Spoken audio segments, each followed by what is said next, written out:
Right. Hey, so what you got to do? You just got to upload a picture of yourself. You know what I'm saying, and then the AI do the rest. Upload like 6 pictures. No shit. Yeah.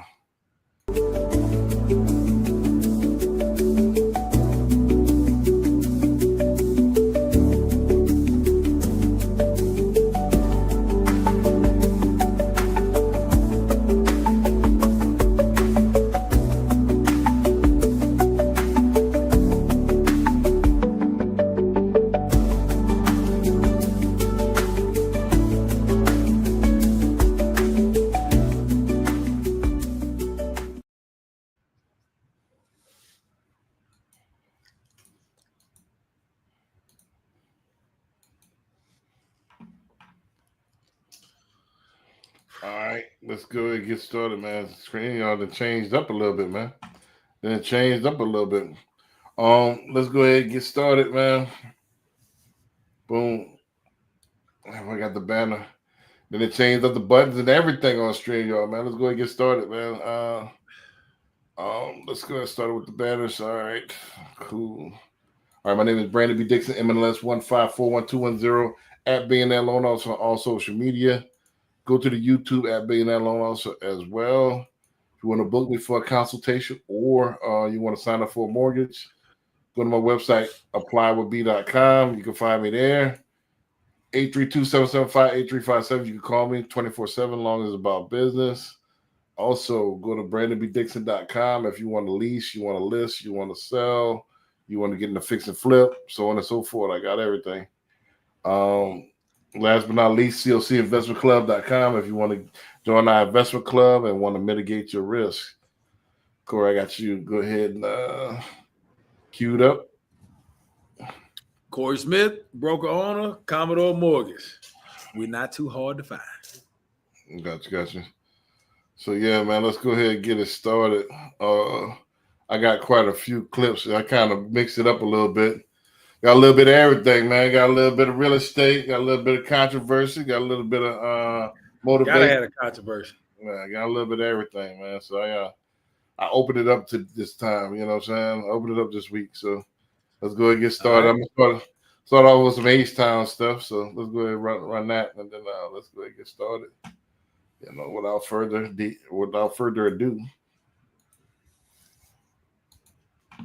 So, Bell. Contract up in 2030 with that stadium, it's either two options. You want to keep that stadium and extend it and renovate around it, or you gut it and you move it somewhere else because that same area where it's at ain't the same no more. And I've been saying they got to get a new stadium. They got to move from that area. About the past 2-3 years. Bro, that area is not good. It's getting worse. We seen with the rodeo, when the rodeo came, it was news. It was parts out there like, yo, people was getting scammed. It was getting robbed. You know what I'm saying? Leaving the rodeo, the carnival is like, yo, that area is getting worse. You know what I'm saying? We got to look at what's happening now in Houston. The outskirts is where it's at. If you want to take it out to Katy, that's really the most popular area right now when it comes to like entertainment, restaurants. Everything is going that way. You know what I'm saying? Because of traffic. They had the Texas Stadium there because we used to have Astroworld. It was an attraction. We ain't got that no more. I've been saying it's the two things for the longest. Bring back the Comets and get a new Texas stadium. The problem is that you're gonna have two stadiums that you ain't using no more. That's the only problem. So shoot, basically the Texans are getting paid to play in the arena. They don't really have to pay rent, right? So you still in the contract with the company that you had built that stadium. Like it's a group. But also the city is paying for that. Yeah. So like their contract with however it works is up in 2030. We will for sure know they're not getting another Super Bowl until they move that. Y'all remember what the UConn, with the dude from Connecticut said when UConn came out for the championship, they said it was an eyesore. People took it wrong. I said, no, he ain't lying. That area around NRG is an eyesore. Like, when that contract up in 2030. Man, I'm going to give you the first crack at that. This is the hometown. I get it. I get what he's saying, you know what I'm saying? But Texas ain't going nowhere. Stadium ain't going nowhere. Stadium ain't going to be playing right there. It doesn't make any sense, you know what I'm saying, to move it way out to Katy. So then now, you know what I'm saying, they're not the Houston Texans no more. They're the Katy Texans. Like, it just doesn't make any sense. Right. You're talking about, you know what I'm saying, moving it inside the city where there's a plethora of billionaires, millionaires. The money is inside the city. Why would you take that and go? It's not enough. It's not going to be enough support to take that out to, I don't care, Katy, Spring, Pearland, wherever you want to name. They're not doing that, and it ain't happening. Now, to go there and say, you know what I'm saying, they're not going to win a Super Bowl until they get out to Katy or the outskirts. They're not going to host a Super Bowl. They're not going to host a Super Bowl. Oh, they're not going to host a Super Bowl. Yeah.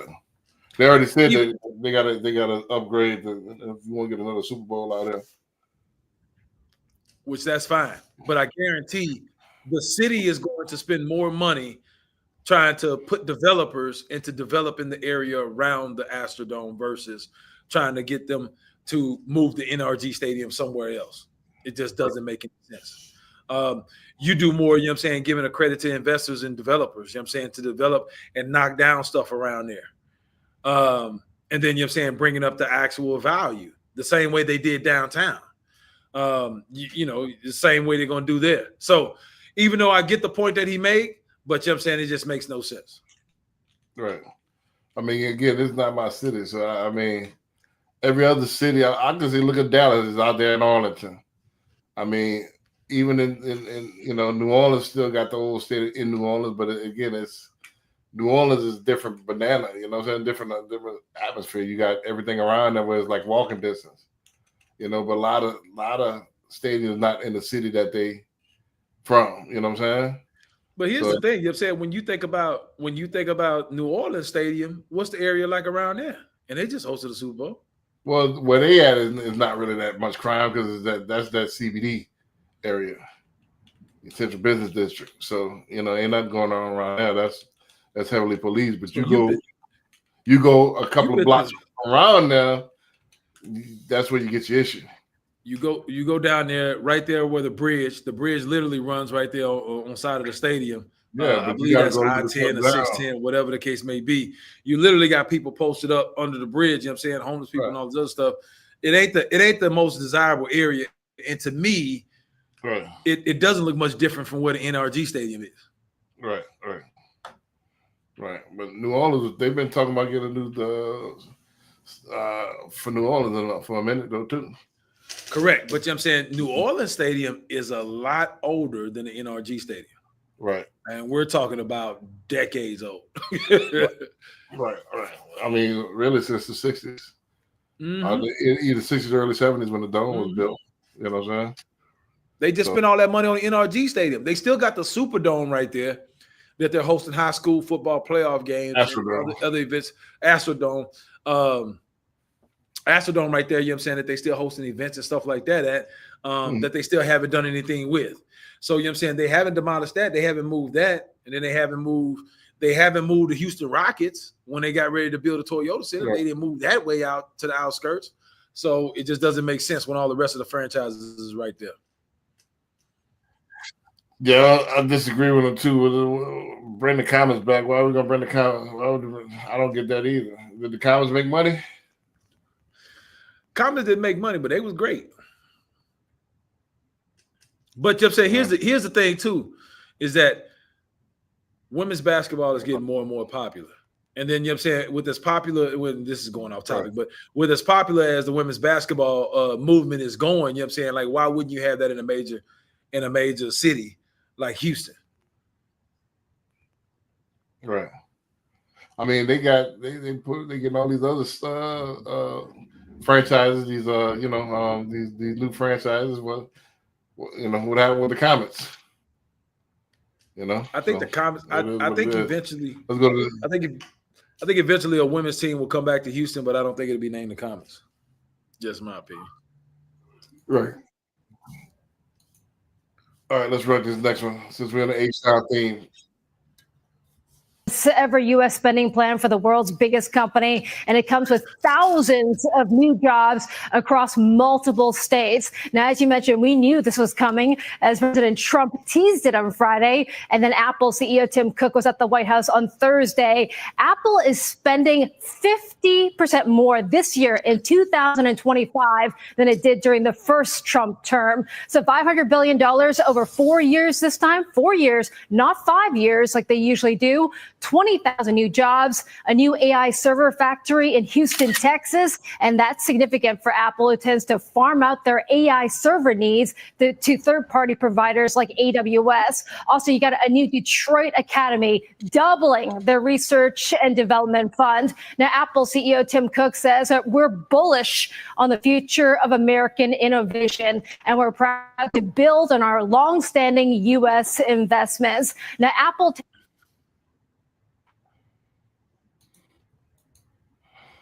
Well, ended abruptly, but you know, man, you get the gist. Apple coming to Houston, man. 20,000 new jobs. I love it. What you I love think? I'm a big advocate for and big investor of Apple. So products, stocks, whatever the case may be, you know what I'm saying? I'm a big investor in Apple. So, you know what I'm saying? I absolutely love the fact that they come to Houston. I love the fact that it's going to bring new jobs wherever they land their plant, which, you know what I'm saying, I'm willing to bet the farm is probably going to be somewhere out towards Katy Way. Right. But, you know what I'm saying, as soon as they land or whatever the case may be, you know what I'm saying, it's automatically going to increase the value of property in that area, property around Houston. Bringing more eyes to Houston, more demand to be in Houston.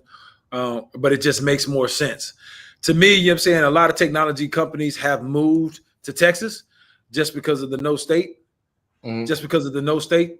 taxes, and they're saving millions and possibly billions of dollars. You know what I'm saying? Just by no state taxes, they're moving here. So I love the fact that they're coming here, you know what I'm saying, is going to bring more jobs, going to bring more opportunity. It's going to bring up the economy in Houston. So now is actually the time, you know, as you talked about the COC investments, now is the time to try to get some of your stake of gold before, you know what I'm saying, it actually takes off and becomes too expensive. Right. I mean, like I said, yeah, I mean, everybody dusting off the wallets, man. Everybody, you know, the well off, now they have an incentive or some chum, like they put chum in the water for sharks to actually go ahead and start biting now, man. Now, you know, everything getting back right. You know, we cutting all this bullshit spending and all this stuff. So now these businesses, you're gonna start investing and start spending some money now instead of holding on to their pocket. You know, so you're about to see some real moving and shaking. Now the time to make money. This year, next year, for sure. You know, especially in real estate. So now it's time to make money for sure. So now, you know, get it now. If you can't get that, I said it once, I said it again. If you can't get $1 million in the next 2 years, you T-rash. You know, so this is gonna be everything lined up for you right now. Now's the time. Let's go ahead and rock this next one because I got a few. So let's go ahead and keep them rolling. All right. Now, I feel like Black people have revolutionized poverty and made it look so fucking cool that people think we like it. Nah, I ain't gonna lie. I think that Black people have made That's a poverty fucking look bar. so cool that people think we fucking like it, bro. Niggas- We don't like it. We're also- just making the also, best too, of it. Even the trauma that come from it, niggas aspire to. Like, Niggas want to be a tough nigga. You don't realize this nigga ain't tough. This nigga just watched his daddy die and his mama on drugs, and like his life, that nigga traumatized. That nigga got PTSD. He ain't tough, but he got a he's French Jordans traumatized. on, and to the point where a nigga could grow up in a home like this and aspire to be from the projects. It's because, unfortunately, people think that Blackness is tied to poverty. They think that the Black experience is being poor. That's why when you have others who equate poverty to being Black, oh, I don't have any privilege, I grew up poor. Why the fuck do you think because you've been broke that you know what it feels like to be Black? No, you don't. You've just been poor. Well, I think that those people that say they're just liars. It's just like cut I and think dry. like I said, we've made poverty look so easy and so cool that they think that Well, it's we just are synonymous. cool. You're not gonna take Correct. the cool. You're not gonna take the This is rhythm. for the cool. Yeah, you're not gonna take the rhythm out of black people's step. You're not gonna keep black people quiet. I Well, think we're always going to be too loud when we were never and meant to also be heard. too, you're never gonna stop us from being creative. So we're gonna find ways to express. And just as much as you're gonna have somebody that is gonna be critical of America, you're gonna have somebody that celebrate their neighborhood. Correct. And both things exist. And I think that you get into glorification when you got record labels pretty much creating a blueprint for what our music should be. Right. And they putting it in a spreadsheet. This does well and this does And well. they got a checklist. And they got a checklist, and these words have to be mentioned, and this is the subject matter. And you're going to tell me black. And you're gonna tell me black. I think black people have. All right. What you got? Let's hear it.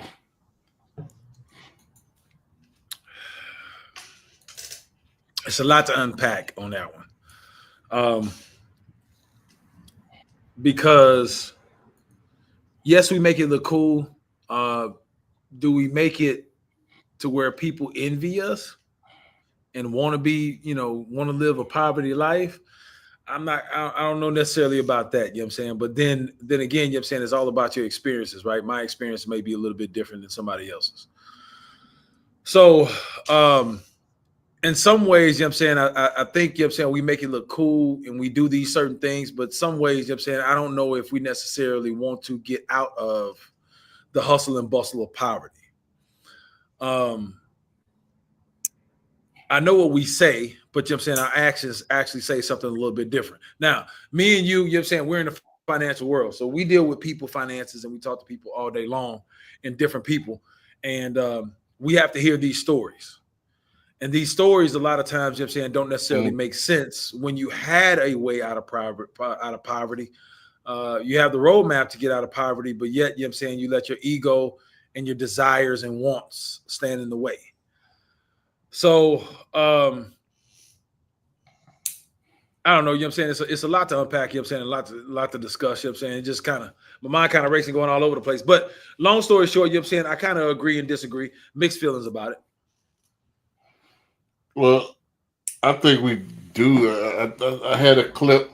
I might find it toward the end of the show that a lot of Asians now have like making their hair nappy and stuff like that, trying to mimic.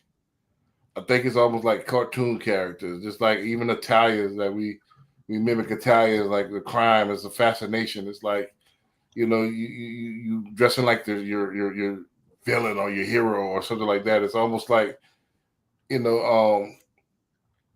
even with the music and stuff like that, she does have a point. We make it look cool. We make it marketable, and now it's become the byproduct of that.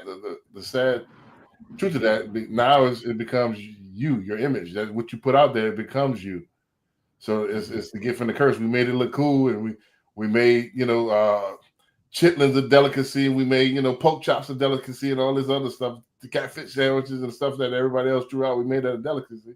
However, now that becomes your stereotype. That becomes you now. So now it's hard to kick that image, So even though we understand that everybody's not a monolith, that everything's not the same, but it's still hard to kick that stereotype. So, I mean, you can't argue with that. Like, we do make it look cool. We do get creative.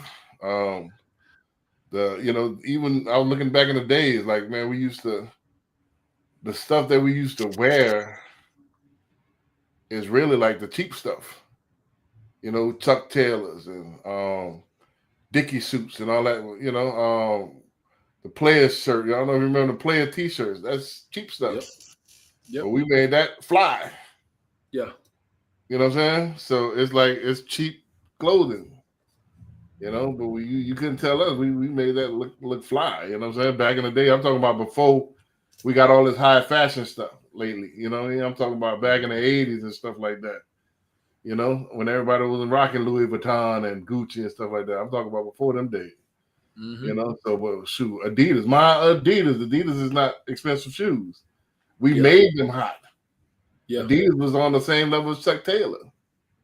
But it was something affordable that we all could wear.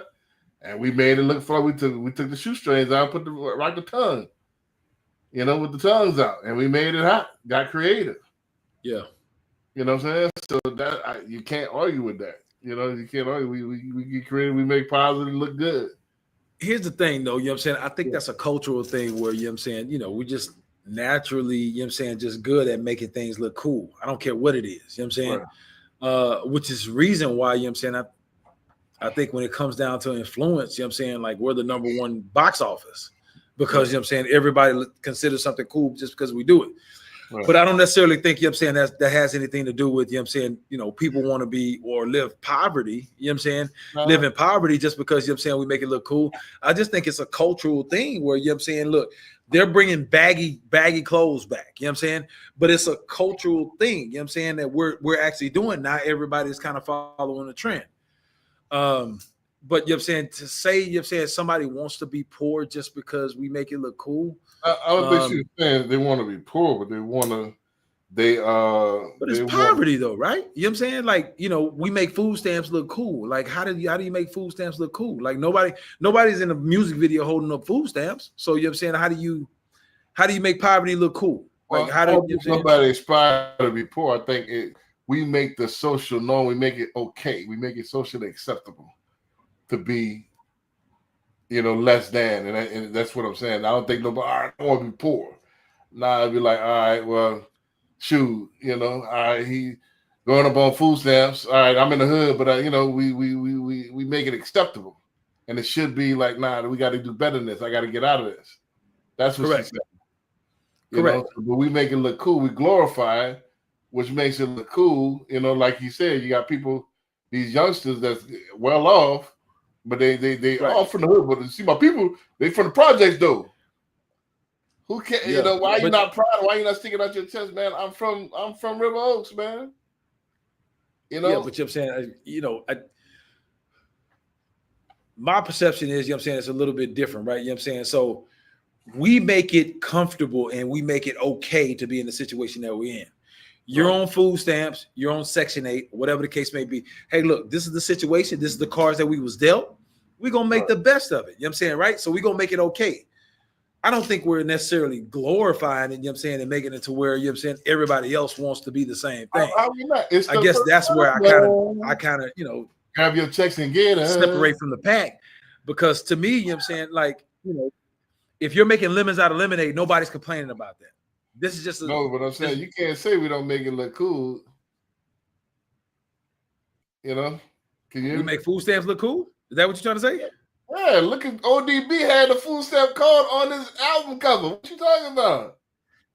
Name one other person that had food stamps on a cover or a music video besides ODB. And ODB, you know, ODB, you know what I'm saying, was different, right? So you know what I'm saying, let's any one other person besides ODB. I mean, you couldn't do it once he did it. Like, you know what I'm saying? It'd be biting at that point. But I mean, everybody do everything. Everybody take pictures in front of private jets. Everybody take pictures in front of Lambos and Bugattis, you know what I'm saying? But you can't take a picture with that's nowadays. That's nowadays, but you still have the struggle rap though too. Ghost even said on that, all I need is you. He even said, man, we spend stamps in stores. Mom used to where's the toilet paper? Here's the newspaper. Look at Miss Susie just gave us a couch. She's the neighbor. Correct. But you know what I'm saying, that's rapping about their experiences, right? B, you know what I'm saying, in a poverty environment. That's not necessarily glorifying and saying, hey, look, you need to go out and get your own food stamps. You know what I'm saying?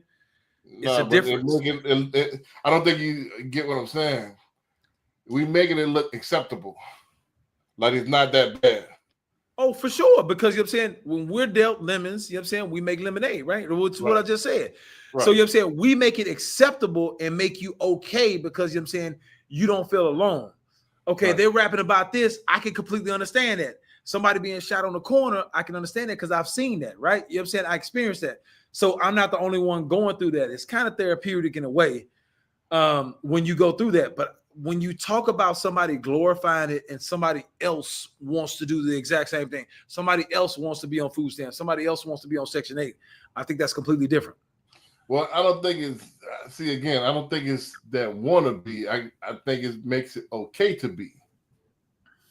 Oh, Yeah, for sure. I mean, we agree on that. Right. We'll agree on I that. don't But you know think what I'm saying, that if you're nobody- looking at the I want- video, I don't I think she's nobody saying got they one of them glorified. full scouts.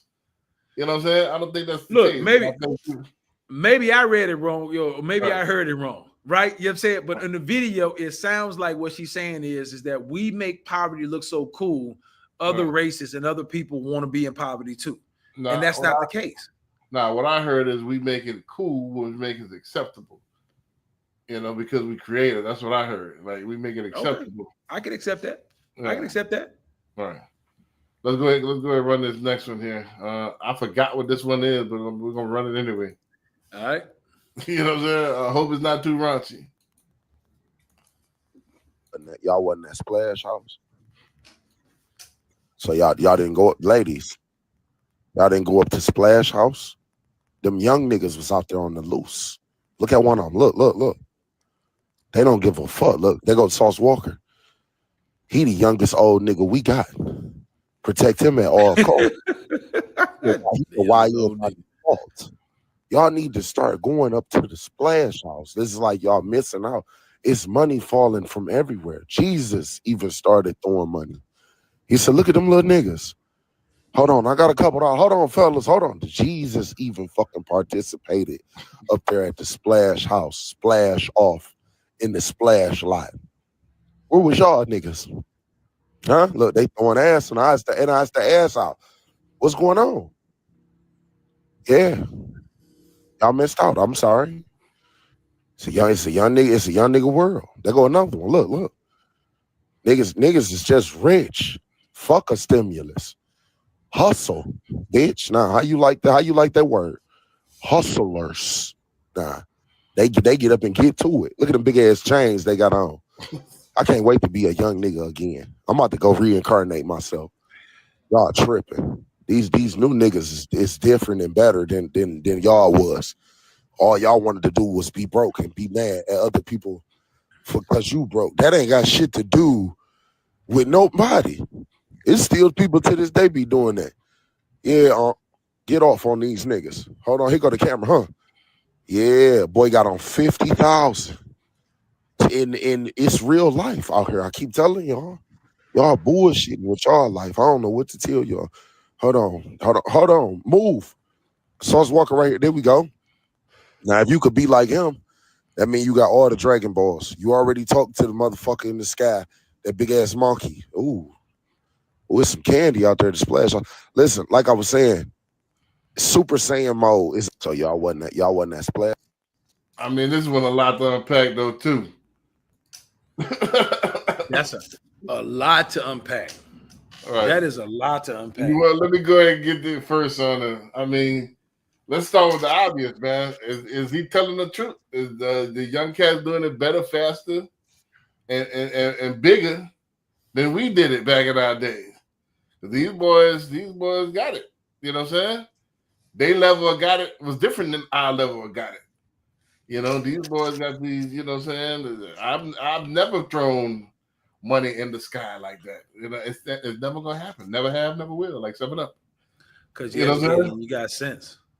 You know what I'm saying? So, but they different. These young boys different, man. They got, they out here getting it. I mean, I think every generation get a little bit better.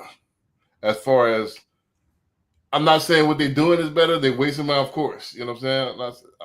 But I'm saying as far as young and getting it, an entrepreneurial spirit. You know what I'm saying? Soft Walk, I don't know if you know, just opened that Splash House. Supposed to be like a strip club / Dave and Buster's that he got out here in Texas. So I don't know where it's I at. haven't been there.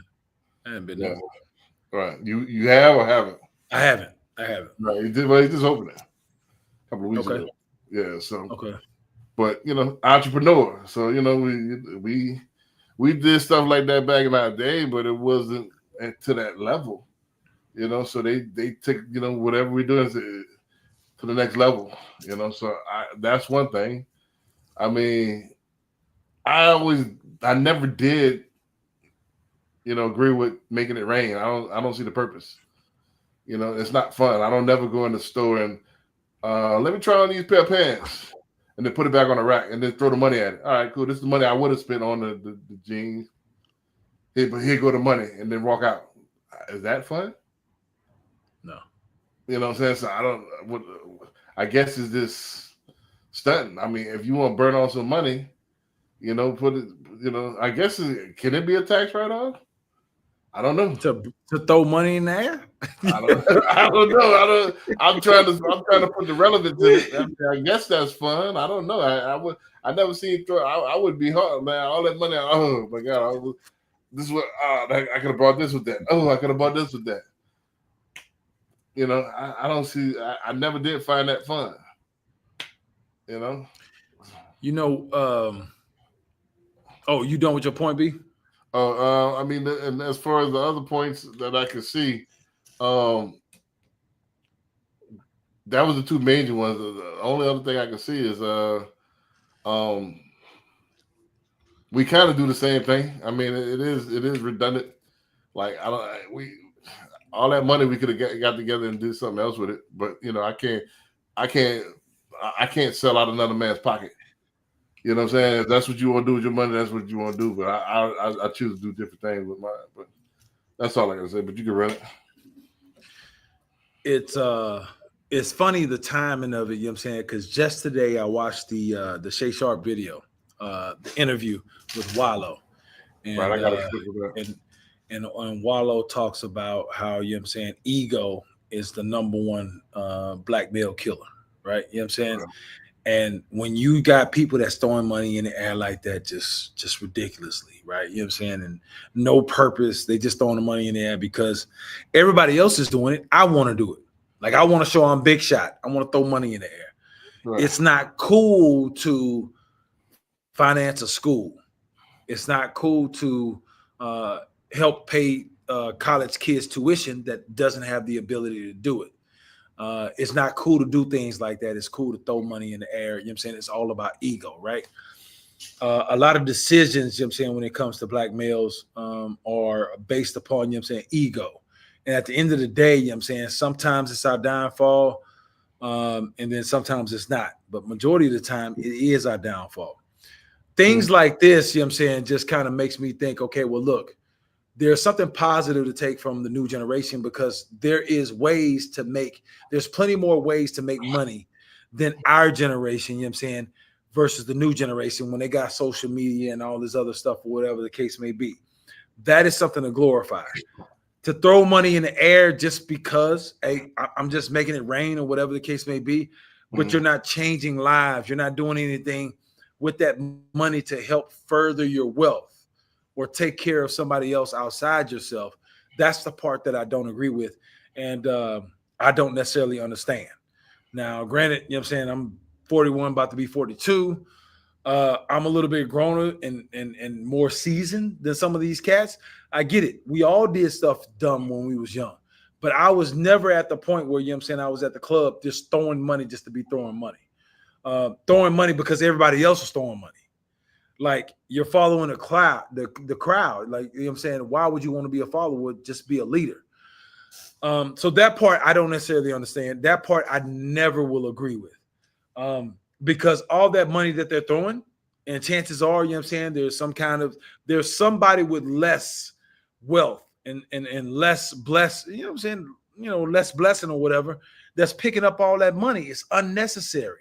Like, why are you doing that? Like, who lives are you changing when you do stuff like that? I guess they said it's changing the girls' lives, but they're throwing it on. I guess it does change the girls' life. You know what I'm saying? But, right. At the end of the day, you know what I'm saying? Like, are we here to change stripper lives? Or are we here to make a better path or do something, you know what I'm saying, that we can actually better the culture, better our family, or better somebody else's life, you know what I'm saying, that actually makes a difference? Like, it just doesn't make sense. Right. So that part, you know what I'm saying, I don't necessarily agree with. I like the fact that they have the money to throw. Like, whatever you're doing, you hustled enough where you have the money to throw. That I commend. But to do something worthless like that, you know what I'm saying, that I can't necessarily stand on. Right. Like I said, I never found it fun again, but I don't find drinking and smoking and doing drugs fun either. So I can't knock whatever cats want to do, but if I had excess income like that, a disposable income, I wouldn't dispose of it in that way. Speaking of, It just doesn't make sense. Wallow, let's go ahead and run this Wallow clip. Is 90% about relationships. Relationships is worth more than money. This shit is really about who you can get on that phone. I got a strong phone. I tell people all the time, being on this side, it's about relationships because you never know. Somebody might have been on a starter role 3 years ago, in a bigger role 5 years ago. And you know what? I met Wallow. I met this gentleman about 4 years ago, and I think he's doing something. Let's give him a call. And he remember how you treated him, how you respected him. That's why I respect everybody in the room. At the end of the day, Shannon, is like this. They don't understand. There's a difference between you getting a deal for 50 million and you getting a deal for 65 million. And that 15% more, that 15 million more was solely based off of I was doing it by myself, but Shannon, you knew somebody over there at that platform or that betting site or that what's name. Mm-hmm. And they said, Shannon, you're part of this? Let me see the numbers. Oh yeah, we can do this. I'm talking about this shit is 5-minute phone call business, man. Yes. Tens of millions is traded from 5-minute phone calls. People don't understand that. And I tell people, look, the toes you step on today might be on the foot, connected to the leg that leads to the butt you got to kiss tomorrow. Yeah. You got to be careful how you treat people. Because you treat somebody bad one day, he or she might be in a higher role. Yep. And you know what? It always happened like that, though. That guy was a jerk to me. And now somebody that might not be as qualified, maybe not as deserving, earned the opportunity, but because you were a jerk 3 years ago, 5 years ago, maybe even 10 years ago, now they get that opportunity that you passed by only because you look down on that person. And the funny thing about this thing, for everybody up there that's coming out, the most powerful people, the most biggest deal makers, they look like some dude that's stressed out with some beat up here, a hookah sneakers on, some skinny jeans, and a Patagonia little vest on, and you're not even gonna pay attention to them. And they're the most powerful shot call in the room, man. Yep. I'm telling you, man. And that's how it go. Relationships is worth more than money. It always go back to relationships. Because one relationship, one call, that's why I tell you, in this game, it's about having a strong phone. And the way you get a strong phone is through relationships and not giving nobody number out and calling people for what you need to call them for, not the BS. Because you could lose somebody in the process of just calling people to call them. You can text people, check up. Business is 90% about relationships. Boom. I mean, yeah, he dropped so many on them. Let me go. I know since you seen them, let me go ahead and run it real quick. I mean, I always use, that's my motto, man. Relationships win championships, man. Period. You know what I'm saying? Relationships win championships. This is what it is. I mean, and these young guys don't understand that stuff. They burn bridges and light the house on fire. Just, I had to tell a young cat today, man, look, man, you get more flies or honey, not vinegar. Something happened with his car or something like that, and the mechanic messed over him or something like that. And I'm like, I'm about to go in there and crash out. Like, bro, don't do that. That's that's kind of female. You crash out, all they're gonna do is piss the people off. They got leverage, so they for sure ain't gonna fix your car now. So I told them, they say this. I mean, you don't. I like what Shannon said, man. The toes you step on might be connected to the foot. They go to the leg. They go to the butt that you got to kiss tomorrow. You know what I'm saying? So you never know who knows who. You know what I'm saying? And you're stepping on these toes. So also to add another layer on that, energy period. You get out what you put in. Mm-hmm. And this is a lot of people's problem right here. They're super duper selfish. You want everybody to be nice to you. You want everybody to kiss your butt, but you don't do no butt kissing. Yeah. You up high, you on your high horse. You don't tell nobody have a nice day. I like that shirt, but you want everybody to tell you they like your shirt. That's not how this works. You got to put in the pot in order to get out the pot. It's like a potluck dinner. You don't bang nothing, you don't eat. You know, so you want everybody to kiss your butt, but you don't do no butt kissing. You don't tip nobody, but you want everybody to give you big tips. You don't spend with nobody, but you want people to spend with you. It's not how it happens. So whatever you put out, that's what you're gonna get back. Mm-hmm. You know, and this is what it is. You got to make a deposit before you make a withdrawal. Facts. Here's the thing that I think is the most valuable out of what he just said, you know what I'm saying, which people don't understand. The most thing, you know what I'm saying, the most valuable thing that he said is the person with the raggedy flip-flops, I forget how he put it, you know what I'm saying, but the person that looks the poorest in the room, the quietest in the room, would be the person that has the most wealth in the room. And I don't think, you know what I'm saying, from a cultural standpoint, we necessarily understand that, because we think the guy with the flashy chain, the flashy rings, the big car outside, whatever the case may be, has the most money in the room. Right. But understand, you know what I'm saying, after you live a certain point in life, you start to understand that, you know what I'm saying, the flashiest person in the room is the weakest person in the room. Right. Frank Lucas said that, right? So, you know what I'm saying, when you come to the point, you know what I'm saying, where Wallow and Gillie did a $3 million deal, their first deal. Get that, whatever the case may be. But then now, you know what I'm saying, they went to their second deal where they did $50 million. $50 million deal on a podcast that they had that was making money, you know what I'm saying, and then they were actually able to keep their rights. They were actually able to keep their IP, which is even more important, right?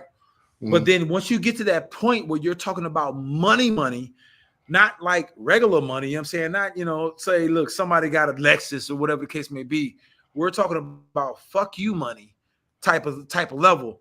They understand that person that you're ignoring across the room could possibly be the person that's going to give you that $50 million deal, that $60 or $75 million deal, whatever the case may be. Right. For us, you know what I'm saying, and the newer generation, I don't think we understand enough that the person that's less flashy in the room could possibly be the most wealthiest person in the room. But for a lot of our younger generation, you know what I'm saying, I treat that person that's not as flashy a little bit different than the person that's flashy. Right. And then for that, you could be shooting yourself in the foot. So for me, you know what I'm saying, that was the most valuable lesson that I learned just kind of watching the actual interview, is not only, you know what I'm saying, that the relationships are important, but it's understanding the way money works. Right. And the way money works is, you know what I'm saying, the person that's the most flashiest in the room is not the most wealthiest in the room. Just to be honest, you know what I'm saying? And I think once we understand that and we understand the way money flows, I think we'll become more well off. But we don't necessarily understand that, which is why we end up doing stuff that you saw in the last video, throwing money in the air unnecessarily. Everybody got diced out chains, whatever the case may be. The other point I would make is this. Wallow and Gillie made a $50 million deal, I don't know, 3 or 4 years ago or whatever the case may be, on their podcast. But do you see any jewelry on Wallow? Do you see any flashy Rolexes or whatever the case may be on his wrist? You see the cars. Like, do you see the cars? But do you see the chains? Do you see all this other stuff that doesn't make any sense? I saw a video with Wallow. Wallow went to the Super Bowl, saw a hustler outside New Orleans Stadium, you know what I'm saying, that was selling shirts. And he bought the shirts out. Like, you know what I'm saying, like, this is a black business. Y'all out here hustling. Right. I'm going to get the money to you. Like, hey, look, how much did this cost? I'm going to overpay just to bless you because, you know what I'm saying, this is more valuable than actually throwing money in the air. Right. So, you know what I'm saying, what people need to understand is when you're blessed with money, you know what I'm saying, it's an opportunity to bless other people. When you bless other people, it comes back tenfold. I promise you it do. Right. But you know what I'm saying, that's the most important thing to learn. And what I think is people need to understand and follow Wallow, because I think Wallow lives the life that you should be living, not necessarily, you know, kind of keeping up with Instagram and social media and all this other stuff. Wallow shows you and teach you things that I think, you know what I'm saying, a lot of our young brothers should necessarily understand. One of the other things I learned in the video was where he talked about retaliation. Like, you know what I'm saying, the ego thing inside the hood is, you took my brother's life, I'm gonna go take your family's life, right? Like, it's the retaliation. It's the way the hood works. You know what I'm saying? Like, your grandmother felt pain, I need to make sure, you know what I'm saying, my grandmother felt pain, I need to make sure your grandmother felt pain, right?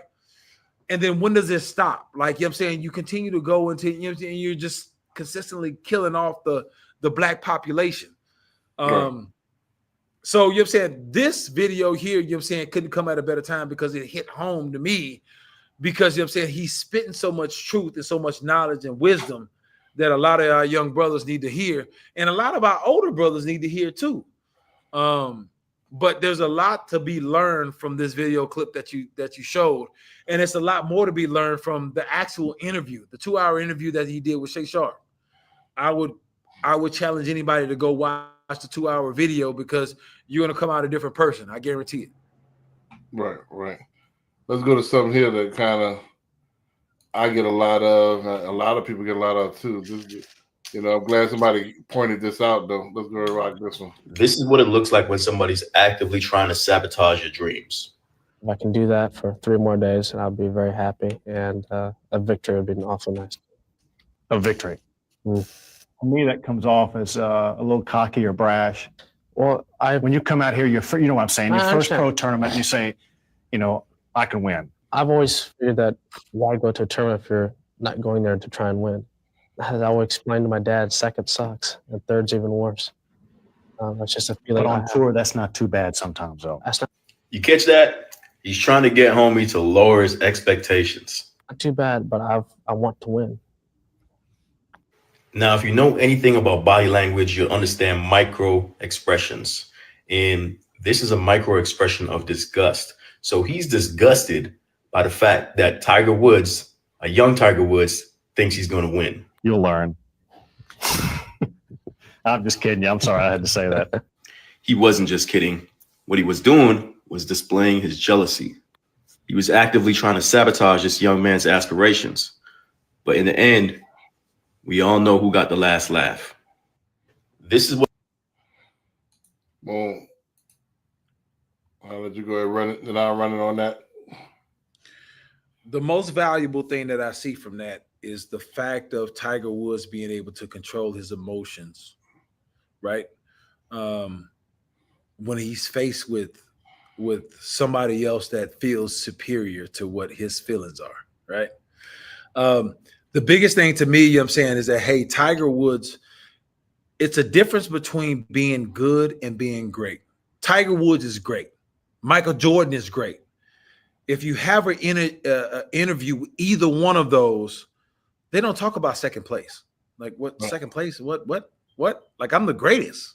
Like, you know what I'm saying? Number one, it's a championship. Like, it's nothing else to talk about. Oh man, your team is not good enough. Da, da, da, da. Like, what do you like? Okay, like I'm going to lead them to victory.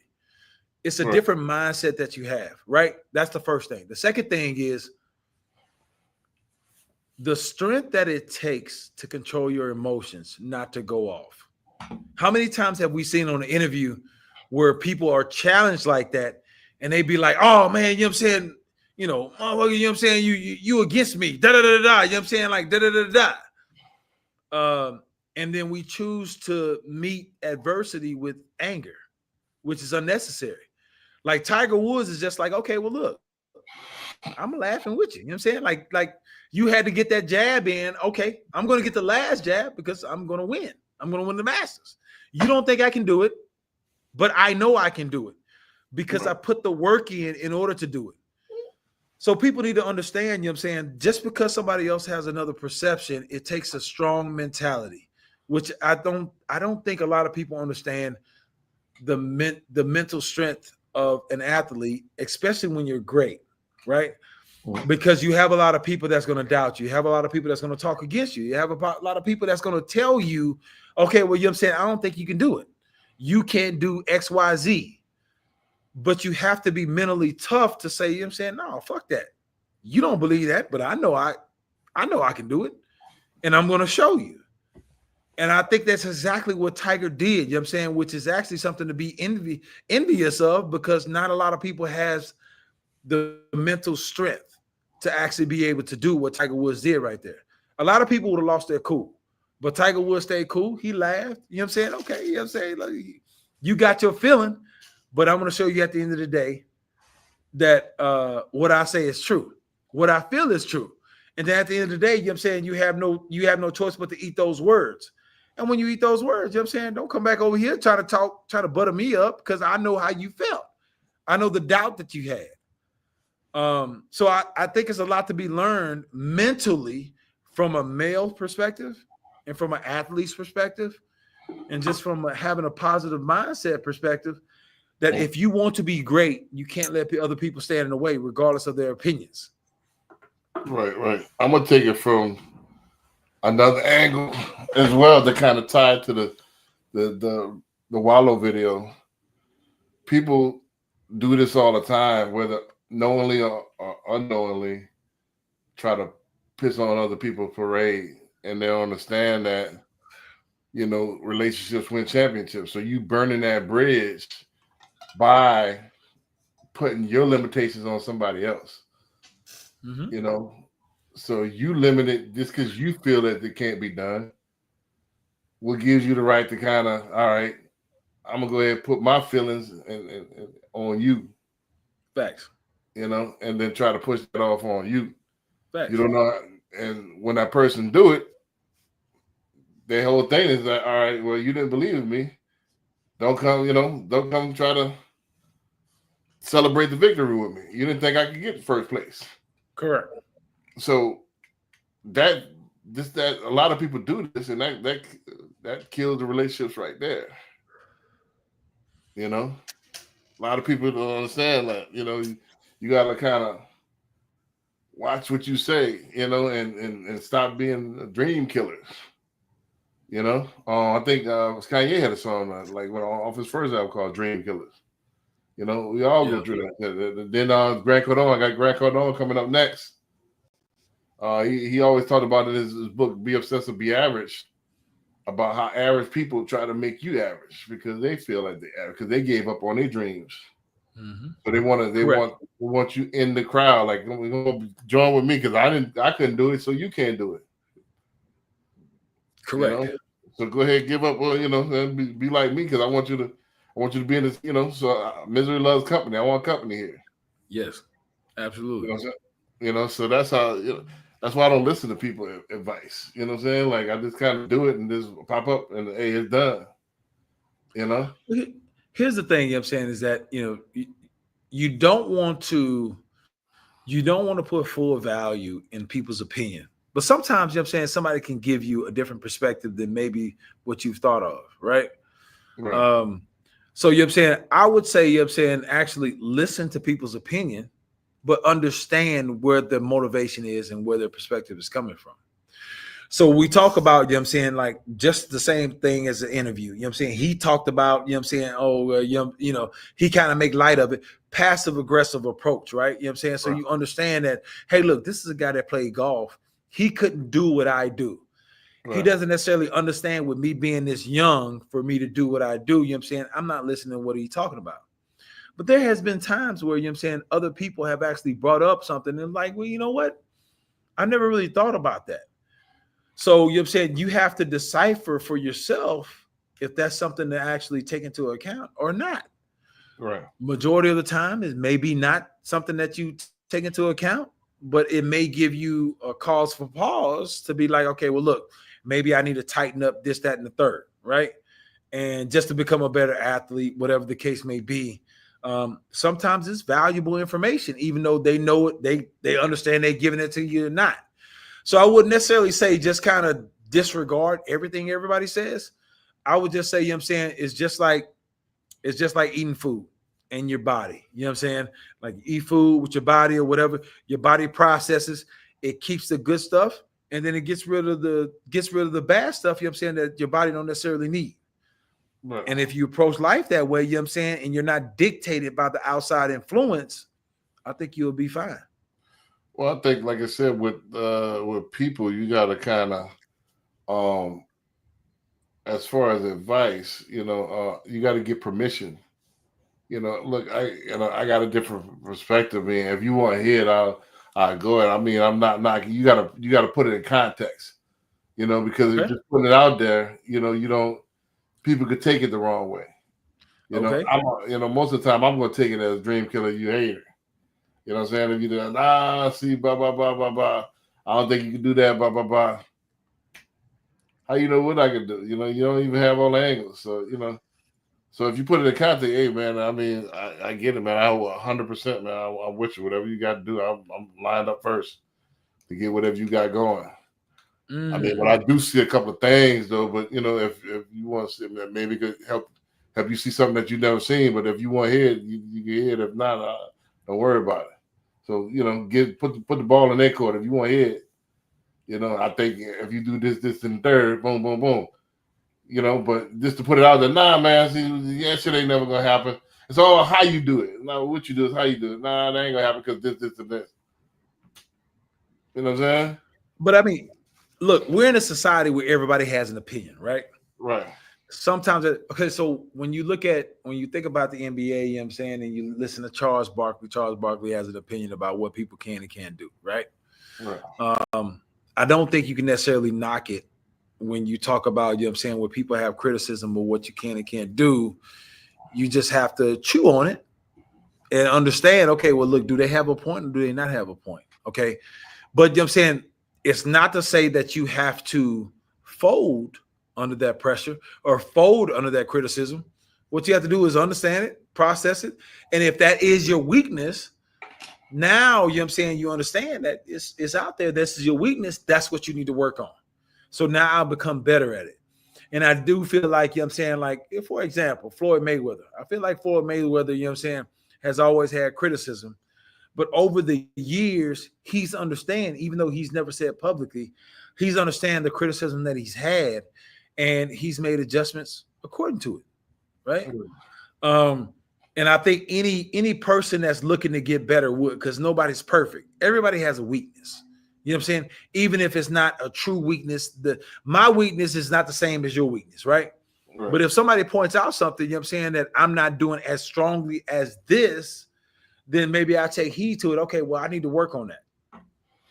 Like, I'm not completely dismissing it. Like, oh, and I think that's the new generation's issue, right? Because the new generation issue is that I'm perfect. Whatever you say, you know what I'm saying, I'm not worried about it because I'm perfect. I'm not trying to hear what you're talking about, whatever case may be, I'm perfect. And where I think, you know what I'm saying, their blind spot is that, you know what I'm saying, they're not willing to understand and listen and learn and become better. Right. I think which actually becomes a self-default. Well, I think it's two different things. Like, constructive criticism, as long as it's constructive.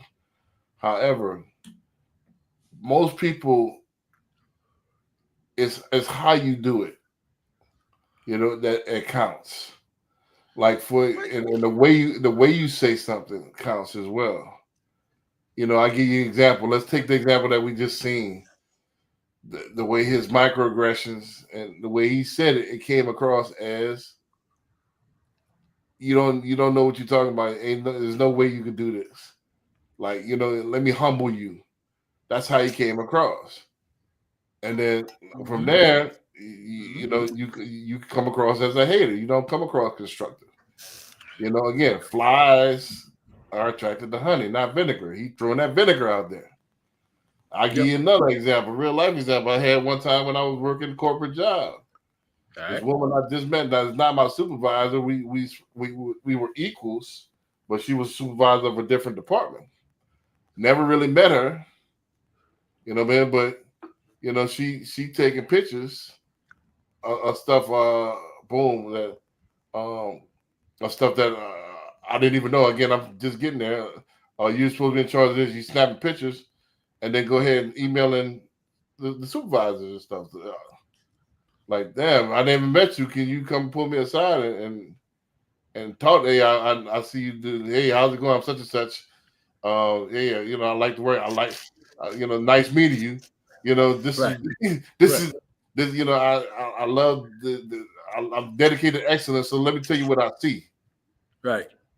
You snapping pictures and sending it, that automatically telling me you trying to get my job taken from me. Fact. You see what I'm saying? So Fact. it's how you did it. You see what I'm Correct. saying? So Correct. you came on some sucker stuff. You know, But here's the thing to add to that though. right. If she went to the bosses and said, okay, well, look, you know what I'm saying, you know, B Dix is the trainer. He's not necessarily managing the salespeople the way he's supposed to. You know what I'm saying? He's not, you know, they have different sales tactics, whatever the case may be. As a salesperson, you know what I'm saying, if the manager comes to you and say, hey, you know what I'm saying, she has this, and this to say about what you're doing and how you're doing your job, does it not force you to tighten up? To say, Again, okay, well, you know what I'm saying, look, okay, well, you know what I'm saying, I'm not, you know, I'm leaving them on their own accord or whatever the case may be. Maybe I should think about this and say, okay, well, look, you know what I'm saying, maybe I should tighten up a little bit on supervision. yeah, I get, yeah, it does, but wouldn't that the same the honey approach, pulling me to the side, introducing yourself, and then It would be absolutely. This is the difference. But you know what I'm saying, we're only replying and going against, you know what I'm saying, what actually happened. So you know what I'm saying, in your situation, she didn't come to you. She went straight to the bosses, right? Right. So then how do you adjust from there? But let me finish. Now, all right.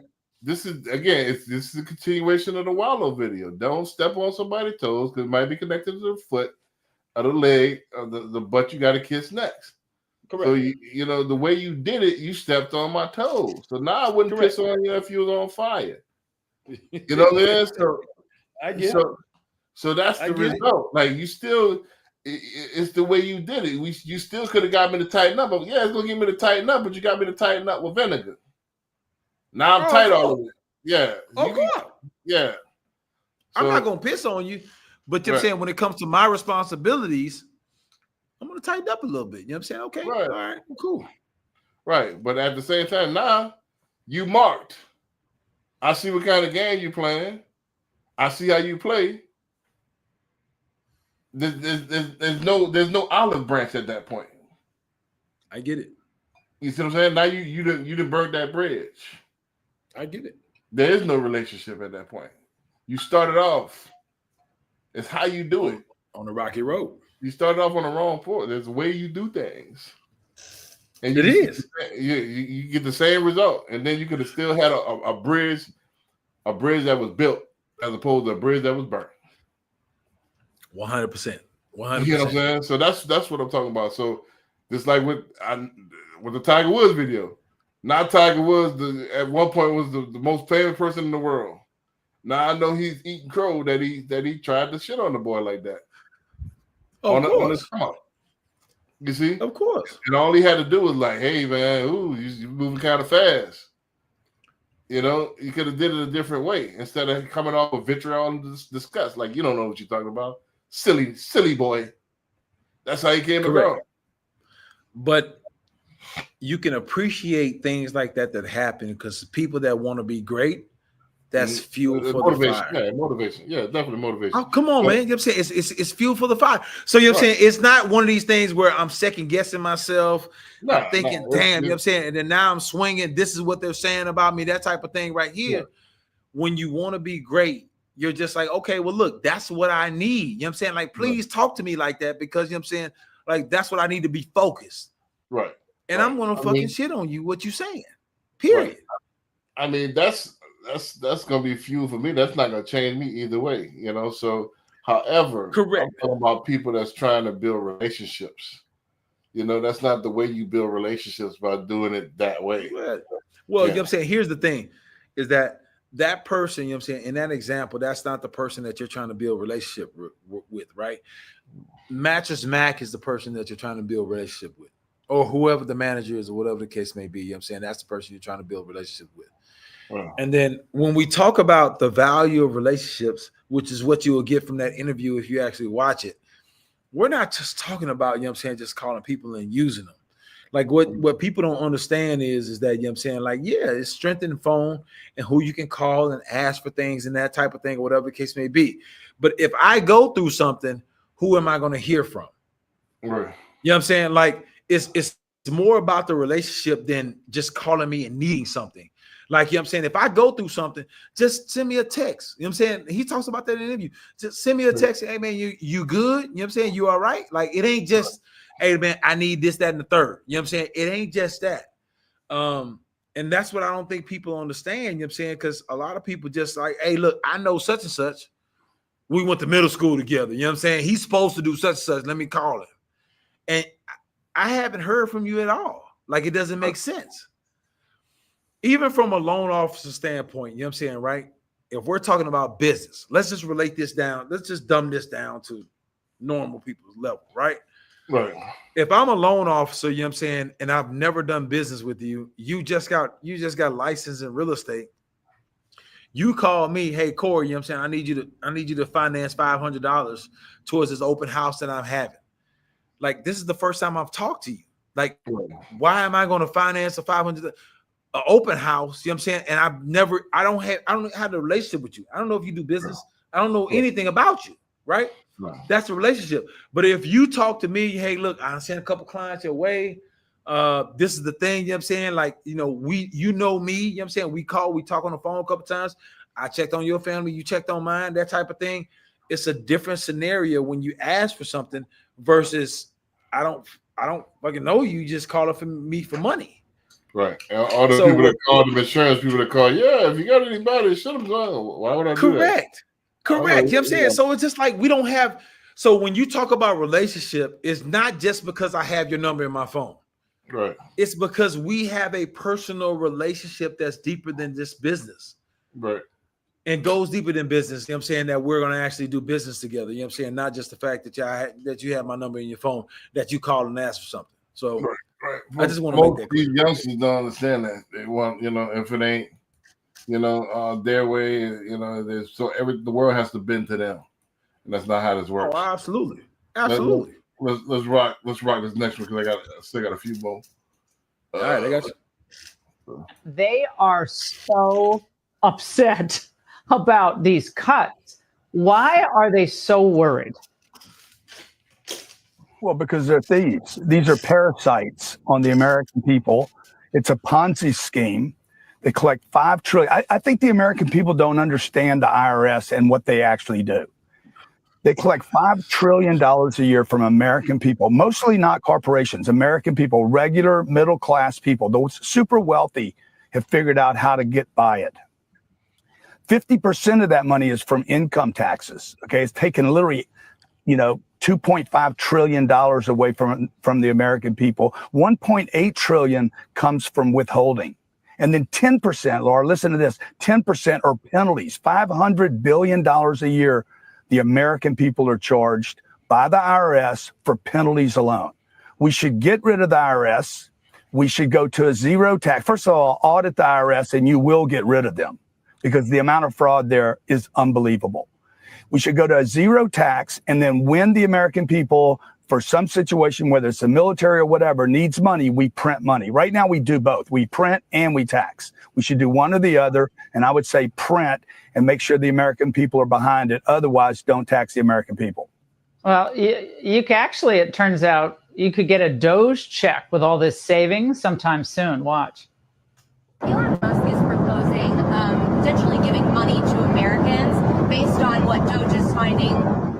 Do you have any thoughts on that? I love it. A 20% dividend, so to speak, for the money that we're saving by going after the waste, fraud, and abuse. How much money do you think? Could be a lot. I mean, if it's 20%, we'd give back a lot of money to the taxpayer. Well, Grant, this is the people's money, so calling it a Doge dividend is kind of fun, but it's their money. It's our money. Well, you know, what's crazy is that the withholding, for instance, everybody gets withheld for 26 weeks of the year if you're getting paid every 2 weeks. They say the reason they do the withholding is for the convenience of the American people. Oh, and then yeah. one of the people that you were talking about in the video, they said it makes it easier for people to budget. It's a convenience. I'm like, I'm not getting a refund. If you get rid of 7,000 IRS people and they can't process my refund, by the way, that was not a refund. That was money I should have never paid. I was overpaid to the IRS. If that money alone stayed with the American people, it would be $81 billion a year that I could earn by having money at the bank rather than sitting with the IRS and maybe going to Ukraine.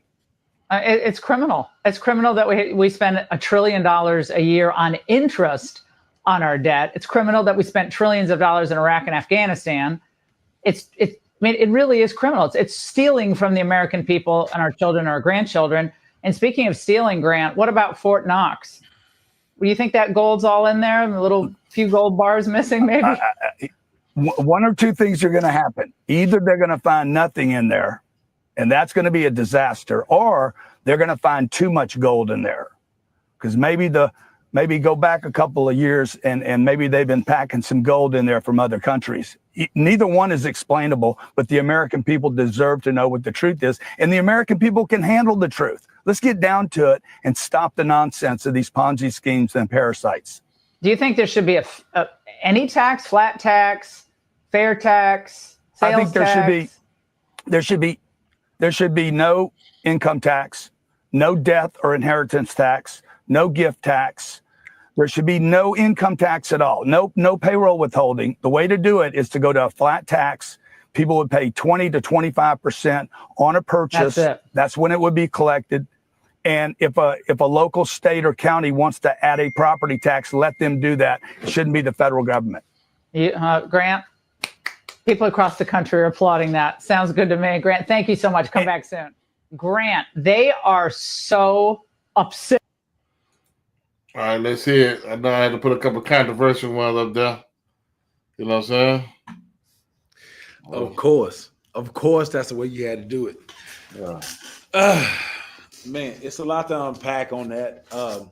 First off, the biggest thing I want to address on that is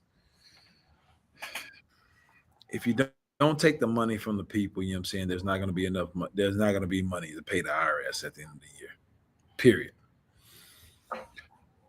What he's saying is, you know what I'm saying, is that, hey, look, you get a paycheck every single 2 weeks or whatever the case may be, you know what I'm saying, and that you take no tax from that. Well, what happens at the end of the year, you know what I'm saying, when you have that tax to give? What happens, and me and you know what I'm saying, we're in mortgages, you know what I'm saying, we take a look at people's finances, you know what I'm saying. It's an issue for self-employed people to pay their taxes at the end of the year, right? So when you talk about W-2 people, you know what I'm saying, and they're paying no taxes throughout the year, it's going to be a fucking catastrophe at the end of the year. It's the same exact thing that happened through the 2008 bust when they allow people to pay their own taxes and insurance. At the end of the day, everybody's throwing money in the air, like the video that we saw. And then when the bill comes due at the end of the year, nobody has money for it. So at some point, you know what I'm saying, somebody have to force people to be responsible. So giving people their taxes or what they owe on taxes or whatever the case may be, I definitely don't think that's a great idea, because you know what I'm saying, that's going to put the United States in a bigger debt than what we already are, right? Because people are not going to pay their fair share. People are going to pay, whatever the case may be, or they're going to have so many penalty and interest, they're just going to say, fuck it. You know what I'm saying? I'm not worried about it. I'm just going to let them do what they want to do. Before you go to the next point, before you go to the next point, I see why you don't want to go into politics. You have no clue of what of anything political. I get it now. They're like, nah, that's not how this works. What he's saying is that eliminate the income tax.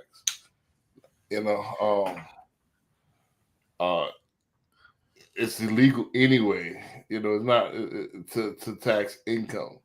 So it's not really legal anyway. They do it because nobody contests them. So that's why Trump trying to eliminate the IRS, go to the External Revenue Service. We can collect way more externally on all our neighbors. Hold on, I'll let you make your point. Let me go ahead. I just got go ahead. Go ahead. You got it. Go ahead. So that's why he's trying to get rid of the IRS, the Internal Revenue System, instead of taxing us, and which is illegal anyway.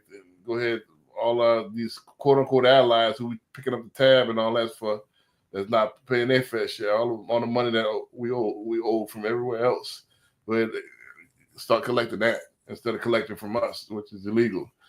Second of all, if you missed the first part of what he said, the rich people don't pay taxes, so they figured out they don't pay income tax, so because they're the owners and stuff like that. So, and those self-employed people that we, that those less than 10% that don't know how to get around the taxes, that's a small percentage. That's real small business owners that don't know how to file taxes, don't know how to have a game plan together where you could pay zero taxes. That's a small percentage of the people, so most people that's well off don't pay taxes anyway. They know how to avoid tax,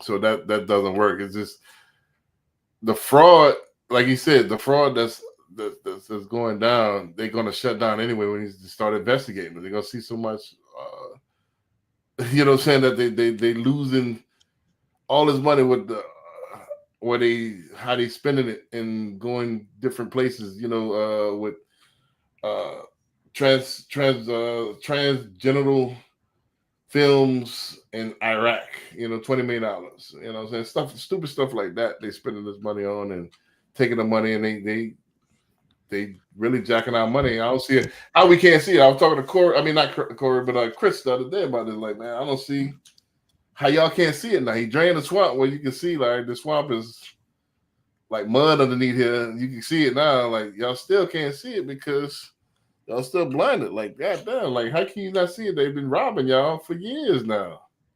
They've been, that's the whole thing. They taking these. How you think all these? I got another clip coming up. How you think all these government workers got rich all of a sudden? They're millionaires. They're taking these kickbacks and all this other stuff.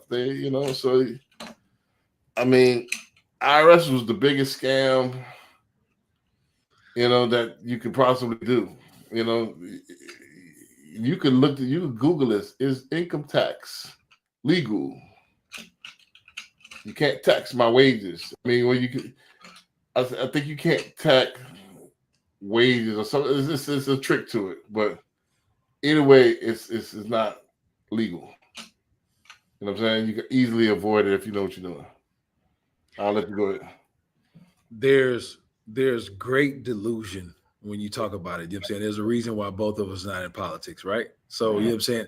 When you talk about different tax brackets, there's by law, there's different tax brackets that you're in. There's 0 to 15%, 15 to 20, and so on and so forth, right? You know what I'm saying? Because those are the taxes that you owe. That is by law. So to say that, you know what I'm saying, to tax the American people is against the law or illegal is crazy to me. That's right. Because the money that you make for 2024, the IRS is allowed to tax you for that. What you're saying is that, you know what I'm saying, the IRS is allowed nothing because, you know what I'm saying, it's illegal to tax you on the money that you made for 2024. And that is asinine. That is crazy. Because, you know what I'm saying, there wouldn't be tax brackets or income tax brackets if that was the case. Who made that up?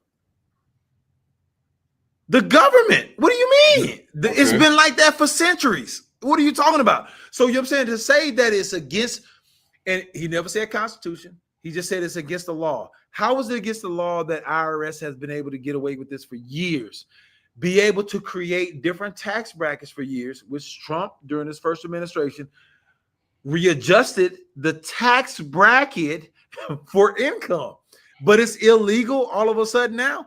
What you don't understand is, you know what I'm saying, what Grant Cardone is saying is that there should be a flat tax across the board. He's talking about 20 to 25% across the board, which gives away, what is that? It says tax avoidance is completely legal.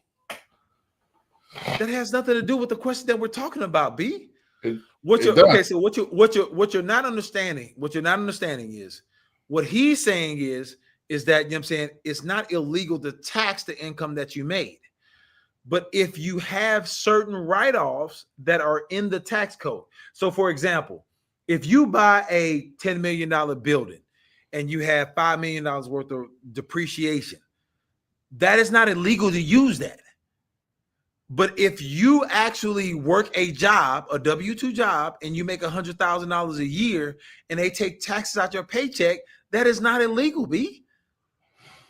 But if you have some other means, to write off your tax liability, that is not illegal. There's a difference. I don't think you understand that. What he's saying is, what Grant Cardone is saying is that, hey, look, we ought to get away from the tax avoidance and just charge everybody flat across the board, which is unnecessary because you're taking away people's right to write off their taxes. The income tax. It's unnecessary. It says the U.S. income tax system is completely voluntary. It's completely voluntary. Okay. So, you know what I'm saying? You can ask Wesley Snipes and a lot of other people that went to jail because they didn't pay taxes if it's voluntary. Tax evasion is illegal. Tax avoidance is not. Right, but what you're not understanding, B, which is why we're both in, and which we're both not in politics.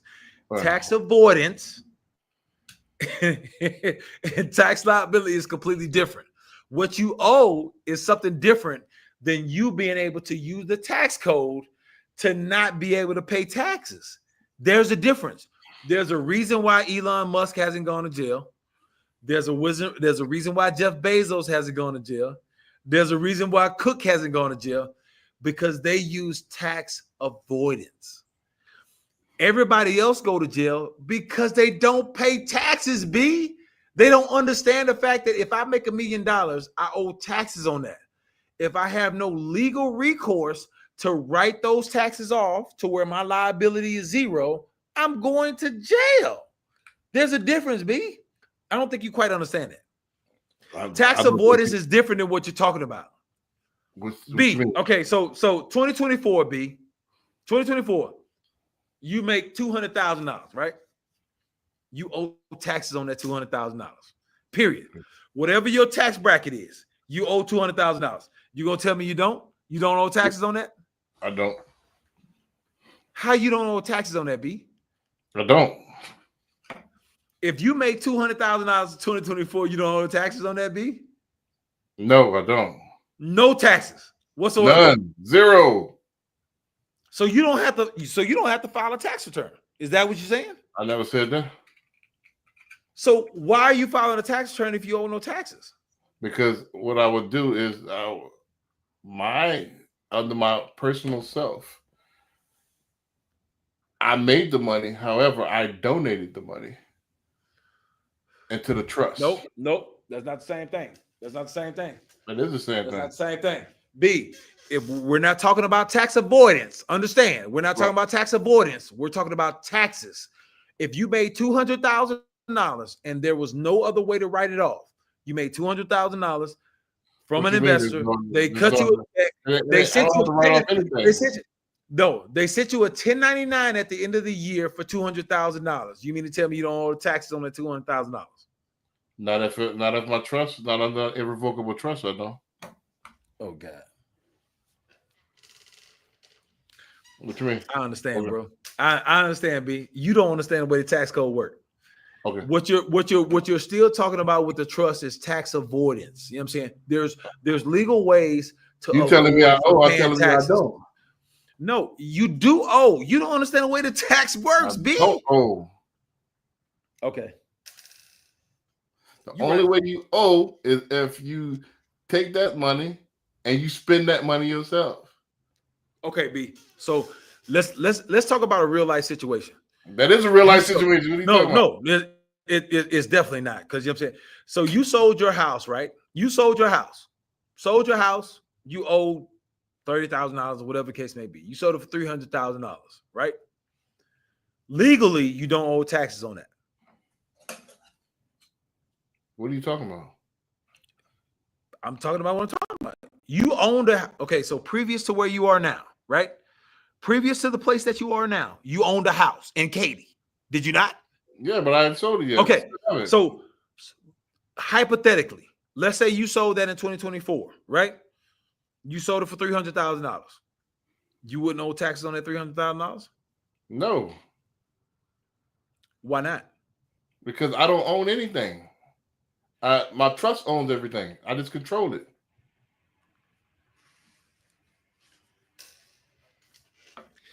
There's a reason you're not a CPA, B. Okay. You got to get your tax situation together before you get in trouble, brother. That's all I gotta say. You got to get your situation together.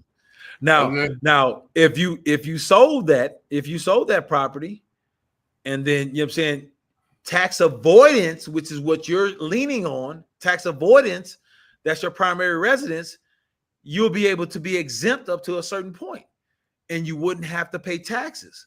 But that doesn't take away from the fact that you owe taxes, B. No. Tax avoidance and taxes that you owe is completely different. And you don't understand that. I'm gonna get a couple of experts on the panel.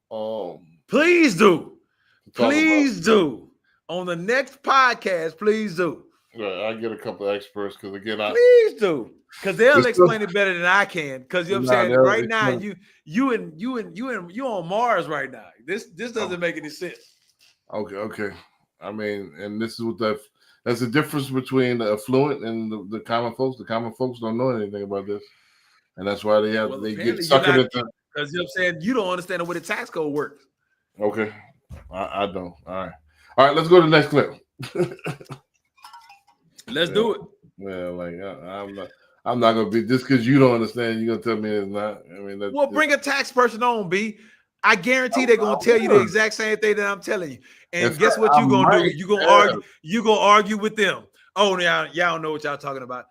Y'all licenses taxes or whatever case may be. You don't understand what I'm saying. That's your big thing, B. You know what I'm saying? Where everybody don't understand. But I don't think you understand the way the tax code works. Okay. Tax avoidance is completely different than the taxes that you owe, and you'll understand that. So hopefully you figure that out before you end up in trouble. That's all I'm gonna say. Yeah. Mm-hmm. No, I got part of a presentation that under Larry class. I might could play it here. I'm gonna check it out toward the end and see if I could play part of that presentation where he'll break it down and have a Q&A at the end. So for sure, I might have that presentation here where you can possibly maybe then you'll understand. I'm not gonna argue with you.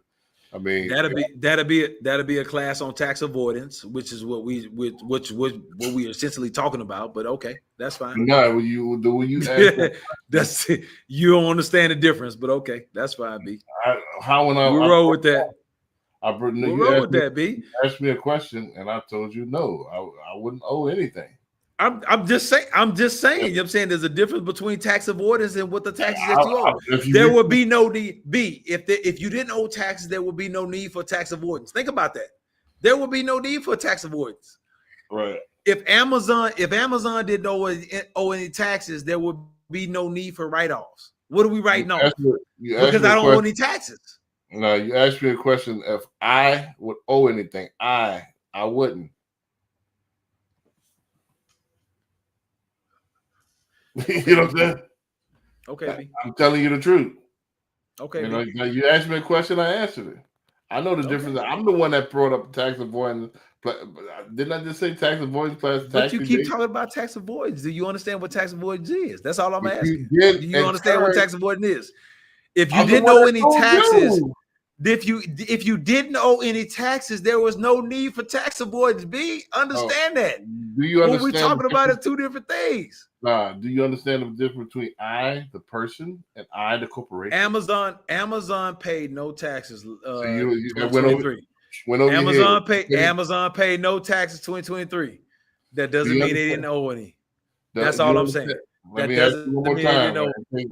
I guess you didn't hear me. Let me ask you one more time. Do you understand the difference between I, the person, and I, the corporation?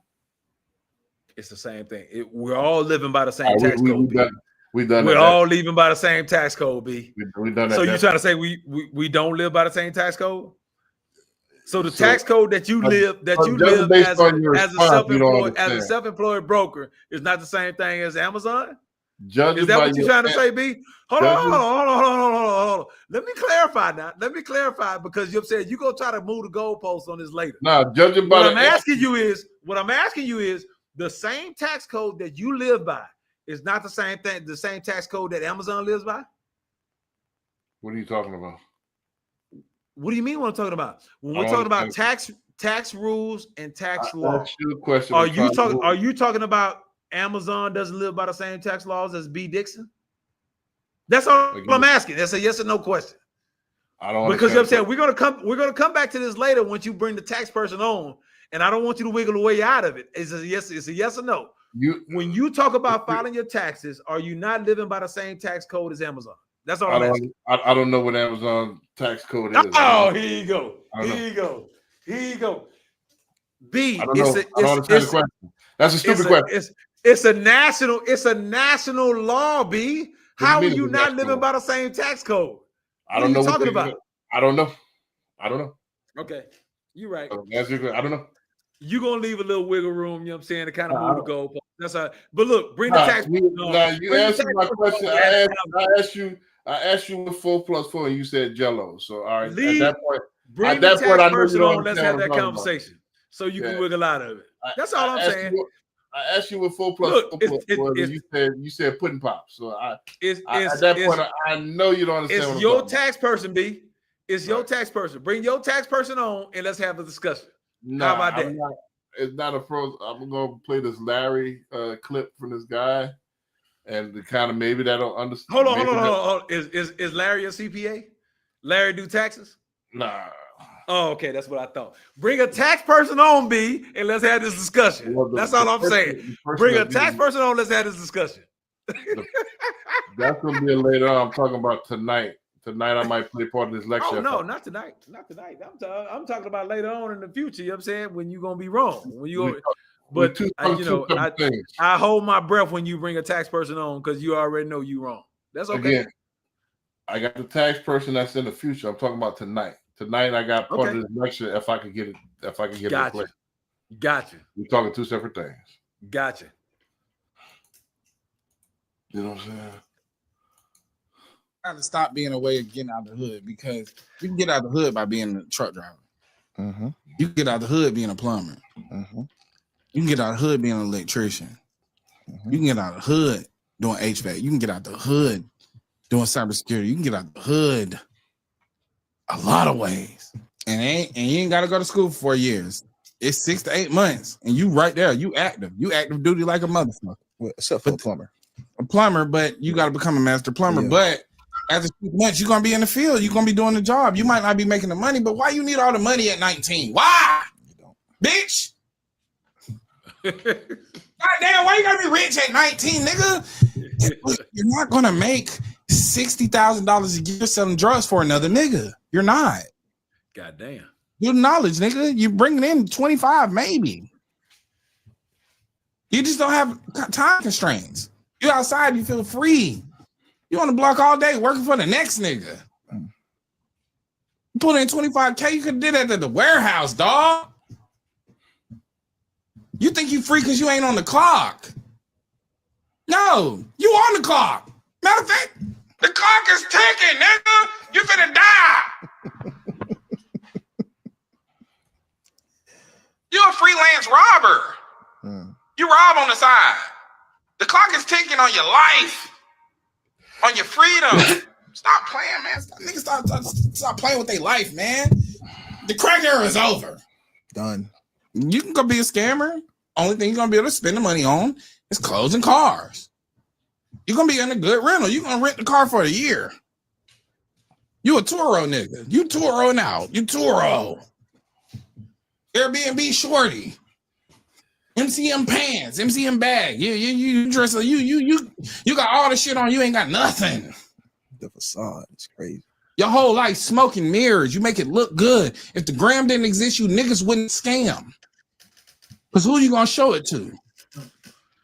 That's a bar. If the gram didn't exist, you niggas wouldn't scam. Ooh.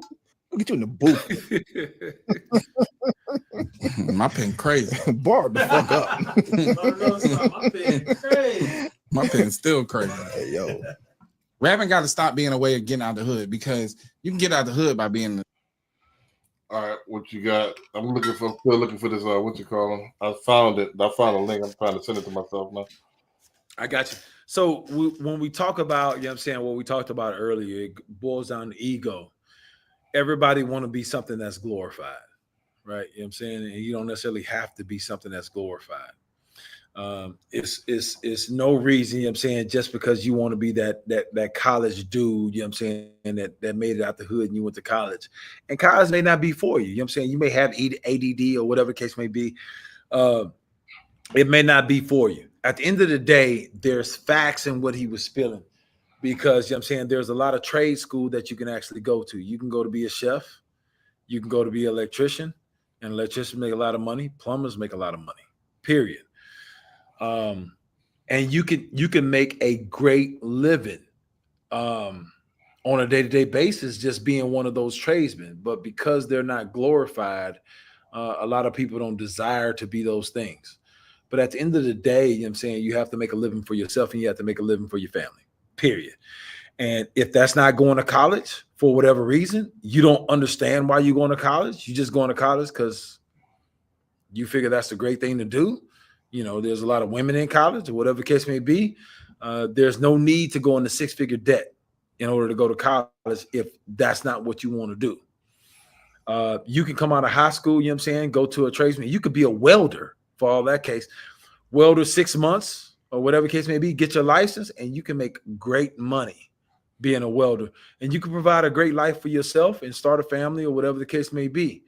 But I think a lot of people fall into the everyday trap of I have to be what other people want me to be. And you don't necessarily have to be that and make great money. Because I can guarantee there's a lot of electricians, there's a lot of plumbers that I pay that make great goddamn money on a day-to-day basis. Right. I think we, just to add to that, because I found a clip, but I don't think I'm going to play it on air because, first of all, it's long. I'll probably skip through it. But I do have a few more clips to play. Let me see how many I got. 1, 2, 3. I'm probably not going to play all these. Maybe play 3 or 4 of these. So I'm going to kind of cut to the chase. I mean, I think we limit. I said this before in a podcast. I'm going to say it again. I'm going to reiterate and put it to a little meme or soundbite. I think we victims of what we see, and it limits our imagination and creativity. How many times have I seen the New Jack City with the topless women in the crack house rehashed 1 million times? Like, come on, we see the same thing. That's from New Jack City. I see the shotters with the camera and stuff like that. You know, with the cameras and the dude coming with the ninja and the Scarface thing with the ninjas coming in the camera to attack you at the end. And, like, we see the same thing over and over and over in rap videos. And so on and so forth. So like, it's lack of creativity, and that's why we're getting beat out so many other places, because a lot of other nationalities get creative on how they're making their money, and then what we do is we look at it and make it cool, but they on the cutting edge of creating new ideas and how to get money, and we be behind on that because we see that we do the same thing. We see somebody else do it, we want to do it. We think we can do it a little bit better, so we're gonna do the same thing. But you doing it half the way that somebody else, because you're just seeing it from a distance. You're not knowing what all go into it, so it actually degrades and not get better. So you got to get creative and create stuff from scratch. Everybody will do the same thing over and over and over and over and figure that you're gonna be the one. Oh, he gonna rap, but I rap about this. But see, I rap fast. You know what I mean? It's you still rapping though.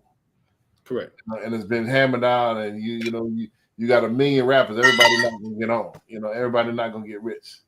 You know what I'm saying? Doing this thing. So come on, it's like only that top 1% gonna make it. So you might want to have a backup plan. So correct. But it's not. I get it. It's not sexy. It's not sexy. It's not luxury. You're not gonna be the man, and so on and so forth. But we need HVAC people. We need janitors. And you can learn and earn and get rich that way too. But it's a little bit more of a slow churn. You ain't gonna be on 15 minutes from now.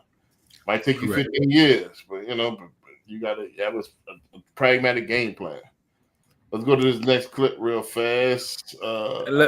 Last point while you pulling that up, you know what I'm saying? What it boils down to is necessity. You know what I'm saying? At the end of the day. There are certain things, you know what I'm saying, that's not a necessity. You know what I'm saying? It's certain industries that we call recession proof. Here in Texas, you know what I'm saying, one thing for sure, one thing for certain, you know what I'm saying, two things for sure is ACs are going to go out during the summertime. Spring, summertime, you know what I'm saying, when they're working the hardest, you know what I'm saying, they're going to go out. AC techs, you know what I'm saying, are always going to be in demand. You know what I'm saying? I don't care if it's a recession or not. There's always somebody AC that's going to go out. Liquor stores, you know what I'm saying, plumbing, there's always some kind of leak. Just this winter alone, you know what I'm saying, in Texas, out of all places. We're not talking about North, you know what I'm saying, Maine. We're not talking about New York or anything like that. Just down here in Texas, you know what I'm saying, we've had a couple of freeze days where people pipes bust, you know what I'm saying? And there was plumbers needed in order to fix those things. So they were in high demand, you know what I'm saying? So there's a lot of ways to make money here, you know what I'm saying? You just can't worry about the glorified tradesman or the glorified job. You just have to understand, you know what I'm saying? I have to be in an industry where they're going to need me regardless if things is going right, regardless if things is going wrong, they're going to need me. And that way, you know what I'm saying, you can make sure you gain consistency for your life, period. Gotcha. All right, let's do this next one here. People are 5th or 6th on the recipient list of DE&I. White women are first. Hello. I mean, you 1, 2, 3, 4. We're 5th or 6th. What are we arguing about? Why are we arguing? Why did we get branded with DE&I? Like, knock it off. Stop it. Just stop it. We're hitting our face on somebody else's fist. I refuse to get punked. Refuse. Black people are 5th or 6th on the recipient list of DE&I. White women are first. Hello. All right, I got 2 clips on this. Like I said, this is part 1. I got part 2, so I don't comment on this yet. All right. This is all right, boom. This is the Why you second pull part. up the next one, you know what I'm saying? It boils down to education. Hold on, before you Gotta go. get educated.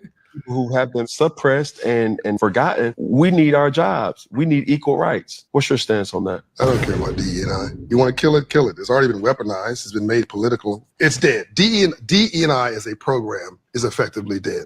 I don't care about DE&I. I love diversity. We're having the wrong argument. In fact, we're arguing. There's no need to argue. There's not enough college-educated, successful white men to drive GDP, gross domestic product, for the next 20 years. In 1950, America was 90% white, not 1850, Cam. 1950. Today, America's 40% black and brown. Within 10 years, there'll be a majority of minorities. 70% of the U.S. economy, $29 trillion, is consumer spending. That's you and me. Going to restaurants, going to lunch, playing video games. That's consumer spending. That's us. So for the first time in history, this country cannot succeed without all of us. So unless my white friends want to be speaking Mandarin in 20 years, meaning Chinese, we better figure out in the next 5 or 10 years that we're better together. What about DEI now? For the certain people who have been suppressed. Cool. I'll let you go ahead and comment while I pull it up. My biggest thing is education at the end of the day. I think a lot of things. I think I had 3 parts of this. Hold on. Let me double check. Oh, my bad. All right, go ahead. Hold on, let me see something. I did have 3 parts of this. My bad. This is the third and last part. You want to be like Cam? You want to be like me? Marriage was a business. It was a business contract. When you go to the club tonight, hey man, she's fine. Oh, he's so handsome. Oof. What's your name? What's your credit score? Off the dribble? Off the dribble. Because when the breasts drop and the rear end drops and the looks go away, that's your business partner for life. If you're not better together, what are you doing? If you hang around 9 broke people, you're going to be the 10th. So unless you're just trying to have some fun, you have got to watch your environment. And the closest thing to you is your partner, your mate. If who you're with does not make you better, bye, Felicia. Anybody watching this? You want to be like Cam?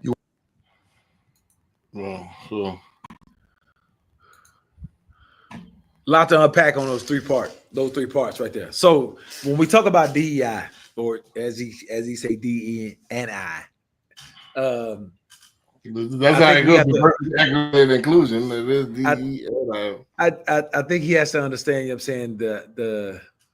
I think we're so fast to pull the race card. You know what I'm saying? On a whole bunch of situations. You know what I'm saying? That we don't necessarily understand.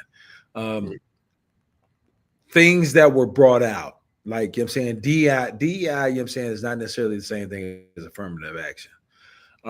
But I think for a lot of people, you know what I'm saying, like, we're just kind of looking for reasons to complain, and we don't necessarily know why we're complaining.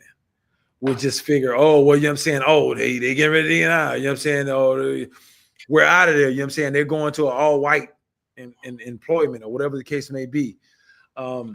But one of the things I respect about politicians is, you know what I'm saying, they're not going to necessarily speak out unless they know all the information. In most cases, not all the cases, but in most cases, you know what I'm saying, like, hey, look, let me do the research. Let me get everybody, you know what I'm saying, opinions. Let me get the whole information. Let me get all the pieces of the puzzle before I decide what my opinion is. And I think as a race, you know what I'm saying, as a culture, I don't think we necessarily do that. I think we just look for any opportunity to say, okay, well, look, you know what I'm saying, this is what it was supposed to be. This is what, you know what I'm saying, we're getting, you know, cyber blasted, or, you know what I'm saying, whatever the case may be, on that actual case. I definitely think, you know what I'm saying, there's strength in education, you know what I'm saying, where we actually educate ourselves on what it actually does, how it actually hurts us. Then we can speak educatedly on that actual topic, not just necessarily jump to the negative or jump to just kind of, you know what I'm saying, hey, look, let's protest and let's be upset. But we don't know what we're upset about. We want to be upset, we want to protest, but we don't know what the resolution is. You know what I'm saying? Like, what are we protesting for? Like, what are we looking for? You know what I'm saying? At the end of the day. And then when he talks about, when he jumps to the second topic, where he talks about marriage, I completely understand it. If you don't get your soulmate in the beginning, it's a completely different way that you look at marriage after the fact, after you become to his status, after you become a full-blown millionaire athlete, after you become a celebrity, or whatever the case may be. Then at that point, you know what I'm saying, you have to start think about, you know what I'm saying, are you truly loving me for me, or are you loving me because you're infatuated with the lifestyle that I could provide?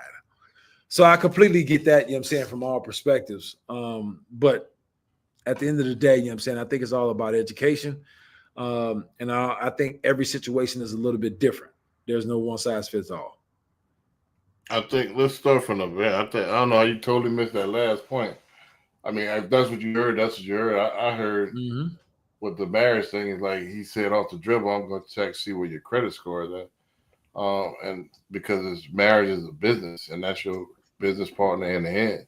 So if you got terrible 500 credit score and I got 800, we not compatible. I don't give a damn how fine you is, because at the end of the day, because all that when the breast drops and the ass drop, all I got is that business partner. That's my business partner for life at that point. You know what I mean? So that's what he was saying on that. It's like people think. I think, and I had a discussion about this last week. I think we take love and we look at the recent version of what love has become, and there's a Disney fantasy. We made love a feeling. As love is not a feeling. If you look at the original term for love, it was beloved, and the hieroglyphic for it was the plow in ancient Egypt, and that meant it was work. You had to work and till that soil, and it was a year-round thing. You know, in order to eat, you had to work and do that soil. That was the unconditional love that we're talking about. So this love nowadays is morphed and morphed and all kind of other stuff. It's become a feeling, and they're in love with you one day and out of love with you the next. It's different. And I'm saying that to say this is that the business aspect of it is kind of going out, you know, and you got to reapproach it as a business. Like, all right, this is a contract. We in this for life. Or do you want to do term? Look, every 5 years we revisit this thing. You sure this is what we want to do? That's how my boy Merton Hanks, shout out to my boy Merton Hanks, that used to play for the 49ers. I mean, this old lady been together for 21 years, but they renew their contract every year. Like, all right, this is another year. You want to do this thing again one more year? Or you want to go ahead part ways? That's how they do it. You know what I'm saying? And they renew their contract every year. But they understand this business. Like, you know what I'm saying? So, so you got to have whatever you do. You and your partner got to be on that same accord. And understand what this is. So. But and get the feelings out of it. I know you're all tingly and all that, but that's temporary. When the tingly wear off, what you got? It's a business. It's you and that person. You know what I mean? So you got to, after that fade out, what you got? So that's what I take that as. Then to go a little bit earlier as far as DI, man, I think that was a big scam introduced by the Obama administration to leak that LGBT, the alphabet agenda in there. That's all that was about, to get more of them in the workforce and get more of them to come out the closet and more feel comfortable. Because, I see them in the workforce now. Diversity, equity, and inclusion had nothing to do with us. We became the poster child just so they could use our numbers. But we got finessed into that. It has nothing to do with us. If you look at the raw numbers, we don't get jobs like that. In fact, I don't want your job. You know what I'm saying? Look, we do better when we had our own. Like, develop your own cities, develop your own neighborhoods, develop your own schools, develop your own barbershops, doctor shops. Why would I need to beg somebody else and worried about that? Oh, you gotta go give me a chance now. You gotta unless the law tell me you give me a chance. Why are you worried about that? You create your own. It forces you to take the trailer wheels off and ride the bike on your own. Quit worried about how somebody else feel about you, and get in your mind that nobody gonna give you nothing, and do it your damn self. All right, let's rock this next one. Hold on a second. You know what I'm saying? Let me add to that. You want to go twice? I thought you got Let me add to that. Let me add to that, baby. Let me add to that. So understanding, you know what I'm saying, that love is a contract. I understand that. You know what I'm saying? When you talk about contract and when you talk about credit scores or whatever the case may be, if you meet that person early in life, let's just say high school, for example, you know what I'm saying, y'all high school sweethearts. At that time, you know what I'm saying, y'all both don't have credit scores. Y'all both have absolutely nothing. The way you look at finding love is completely different than finding somebody, you know what I'm saying, after you actually become wealthy or actually get money. So that part I didn't necessarily understand. Like, hey, look, it makes sense. It's a business transaction at the end of the day. It's the same reason Michael Jordan married his wife. You know what I'm saying? There's a certain salary that she gets per year, and there's a certain salary that she gets per kid. You know what I'm saying? Because at the end of the day, I'm not going to let you take over my whole entire wealth that I built before you actually came into the picture. But there was nothing that was argued with his wife that was there previous to him becoming wealthy the way that he was. And then in the settlement, making her the highest paid divorcee that, you know what I'm saying, came out of the divorce, because the love was there previous to. So when we talk about, you know what I'm saying, the actual business transaction of marriage, I think you have to look at the status that you're in. You know what I'm saying? Because the status that you're in when you actually have money versus when you're just beginning is completely different. It's completely different the way that you look at it. So I understand, you know what I'm saying, the fact that you come in the door, hey, what's your credit score? We need to make sure we're compatible. We need to make sure that we're uplifting each other. We're bringing something to the table. Completely get that. But that's at a different stage of life. That's not in the beginning, for sure. See, I think somebody told me this at an early age, and I got to tell you this. Somebody take your skull, lift it up, lift your brain, flip it around, and put it back in there. You know what I'm saying? And I mean, no idea what that means. I think you're missing the whole point. That's the whole point of what I'm saying. You've been sold a Disney fantasy. You don't know what love is at high school level. Your brain hadn't fully developed yet. What you see on TV is not real life. That's infatuation. That's romance. Romance. So you telling me there's no high school loves that went on to marry each other? No. What you're saying? No, there was high school people that went to marry each other, but you didn't. Okay. I would argue that they didn't understand the concept of love till many years later. Because because true love is unconditional. fall in love. That's a fallacy. That's something that's been sold to us. You know. So a person that meets their soulmate in high school, you're telling them, you're saying, "Oh, it's just a fad." You know what I'm saying? You're not going to end up with that person for the rest of your life. No, I'm not saying that. What I'm saying is that you're not young enough. This is how they used to do it back in the days, and they need to start doing it again. You know, and this is how the affluent still do things. They merger the families together. You know, and they take the decision making out of the young person's hand. Like, all right, this family and this family, we're gonna get together. And she got a daughter, I got a son. Here y'all go. You feel what I'm saying? That way, the decision making is for the family, for the lineage, not for. So we're going back to Africa type. We're going to arrange marriages. Is that what we're going back to? That's the way rich people still do it. And that's the way most of the world still do it today, and it works a lot better. Whoa! You're saying most of the world does arranged marriages? Be correct. Are you sure you want to stand on that? Take the Western world out of it. Take Europe, take America out. I'm talking about Africa. Even if you take America out, arranged marriages, arranged marriages, the Middle East, Africa, Asia, and rich people, affluent, still do the same thing the way they traditionally done. Now, people that adapted Western ideas, don't forget, dating is about 100 years old. This is new. This is recent. We didn't date. You can't. You show me dates 1,000 years ago. You gone, man. You know? Gone. You mean to tell me in 2025, you know what I'm saying, they still, majority of America is still doing arranged marriages. That is crazy. You're not That is listening. crazy. You're not listening. Did not say. Yeah, that's what you just said, B. No, did not just You're say saying majority. Even if you take North America out, let's just take United States out. The majority of You're saying America. the rest of the world is doing arranged marriages? That's crazy, Correct. B. Correct. That's their culture. Come on, stop it. And that was our culture for tens of thousands of years. There's thousands of mixed cultural relationships. You No, know what I'm saying? And you show think me- that's show me because a you date. think that's because the family arranged it that way? Show Stop me a it, B. date. Show Stop me a date. Show me a date 1,000 years ago. Show me a date 500 years ago. Show it to me in history. Where did they go date in the Renaissance period? Where did they go on dates? Didn't exist. Just like breakfast didn't exist 100 years ago. This is a new thing. It's never how we got down. This is an experiment that they tried and it's not working. Gone. You gone, B. This You is gone. history. This is facts. You gone, B. You gone. Show B. it to me. That is not facts. That All is right, not so- facts. Look, so look. You hey, look, B. Show it I'm to me. married now. You gonna tell me that's arranged? CJ's married now. Bear B's married now. You gonna tell me that's talking about? arranged?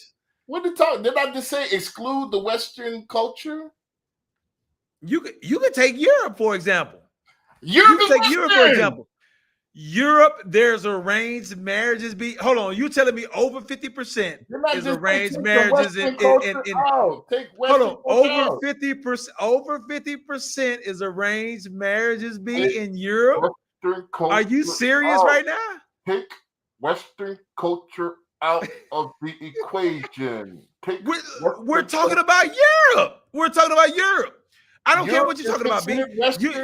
You can talk about Europe. World. You can talk about Australia. You can talk about. I don't care what you talk about. You can talk about Asia, That's America. European, that's It's the not European, America. not the Western world. You're not listening.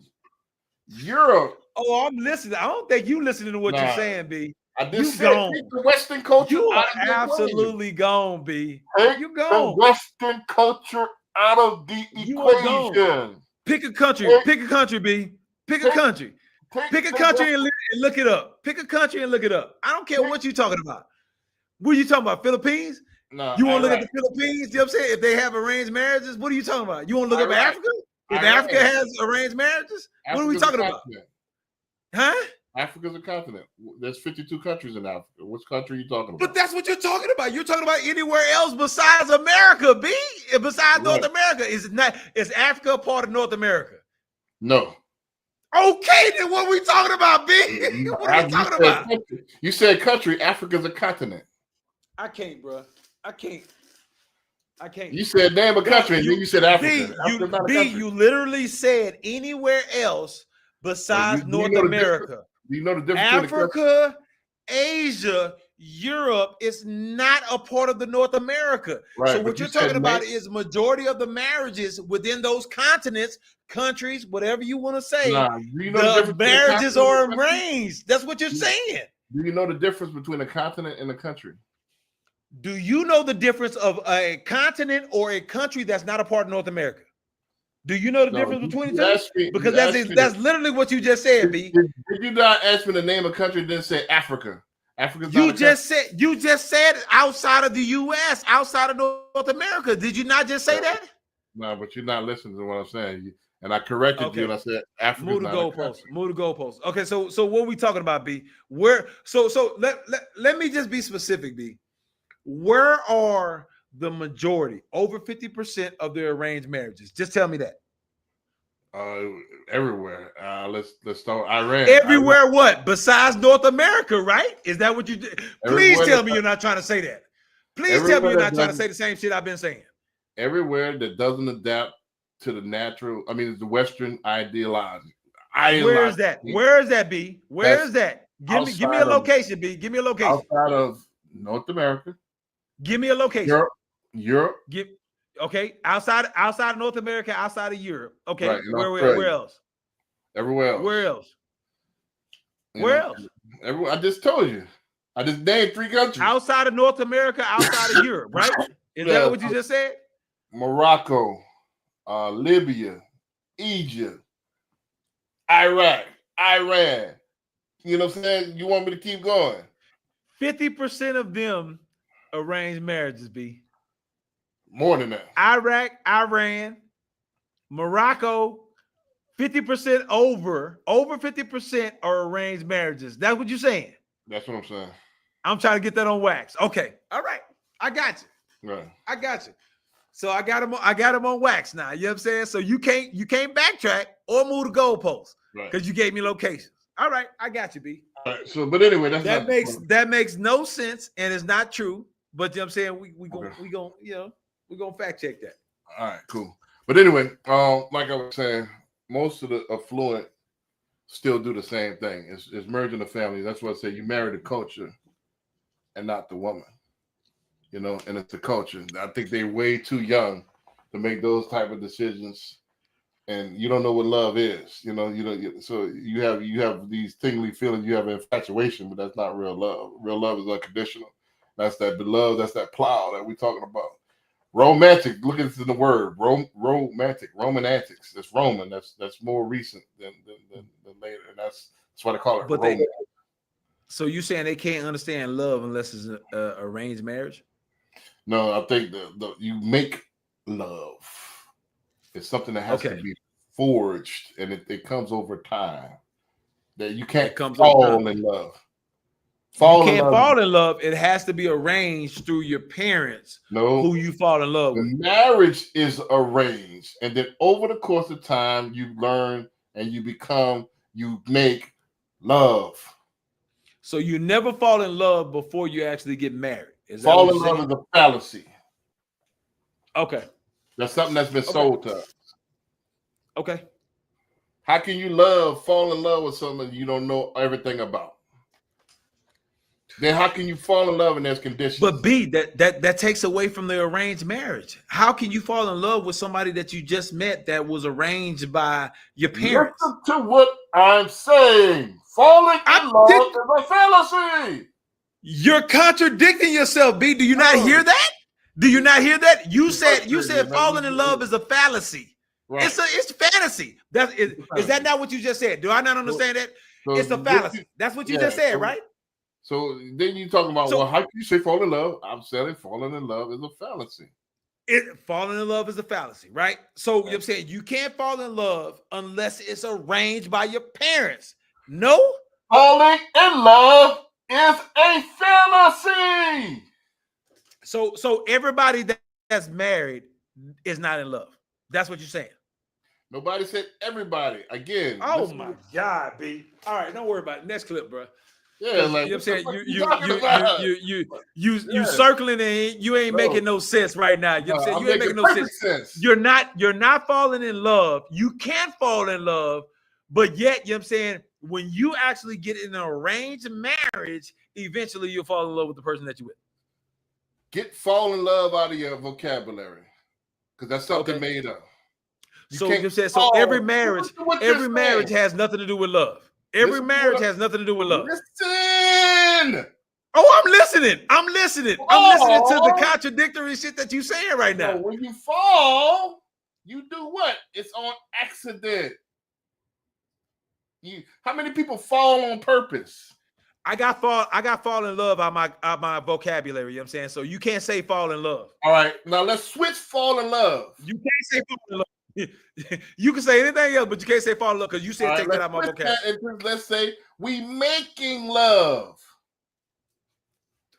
Okay, B. Gone. You gone. That's fine. We roll with that.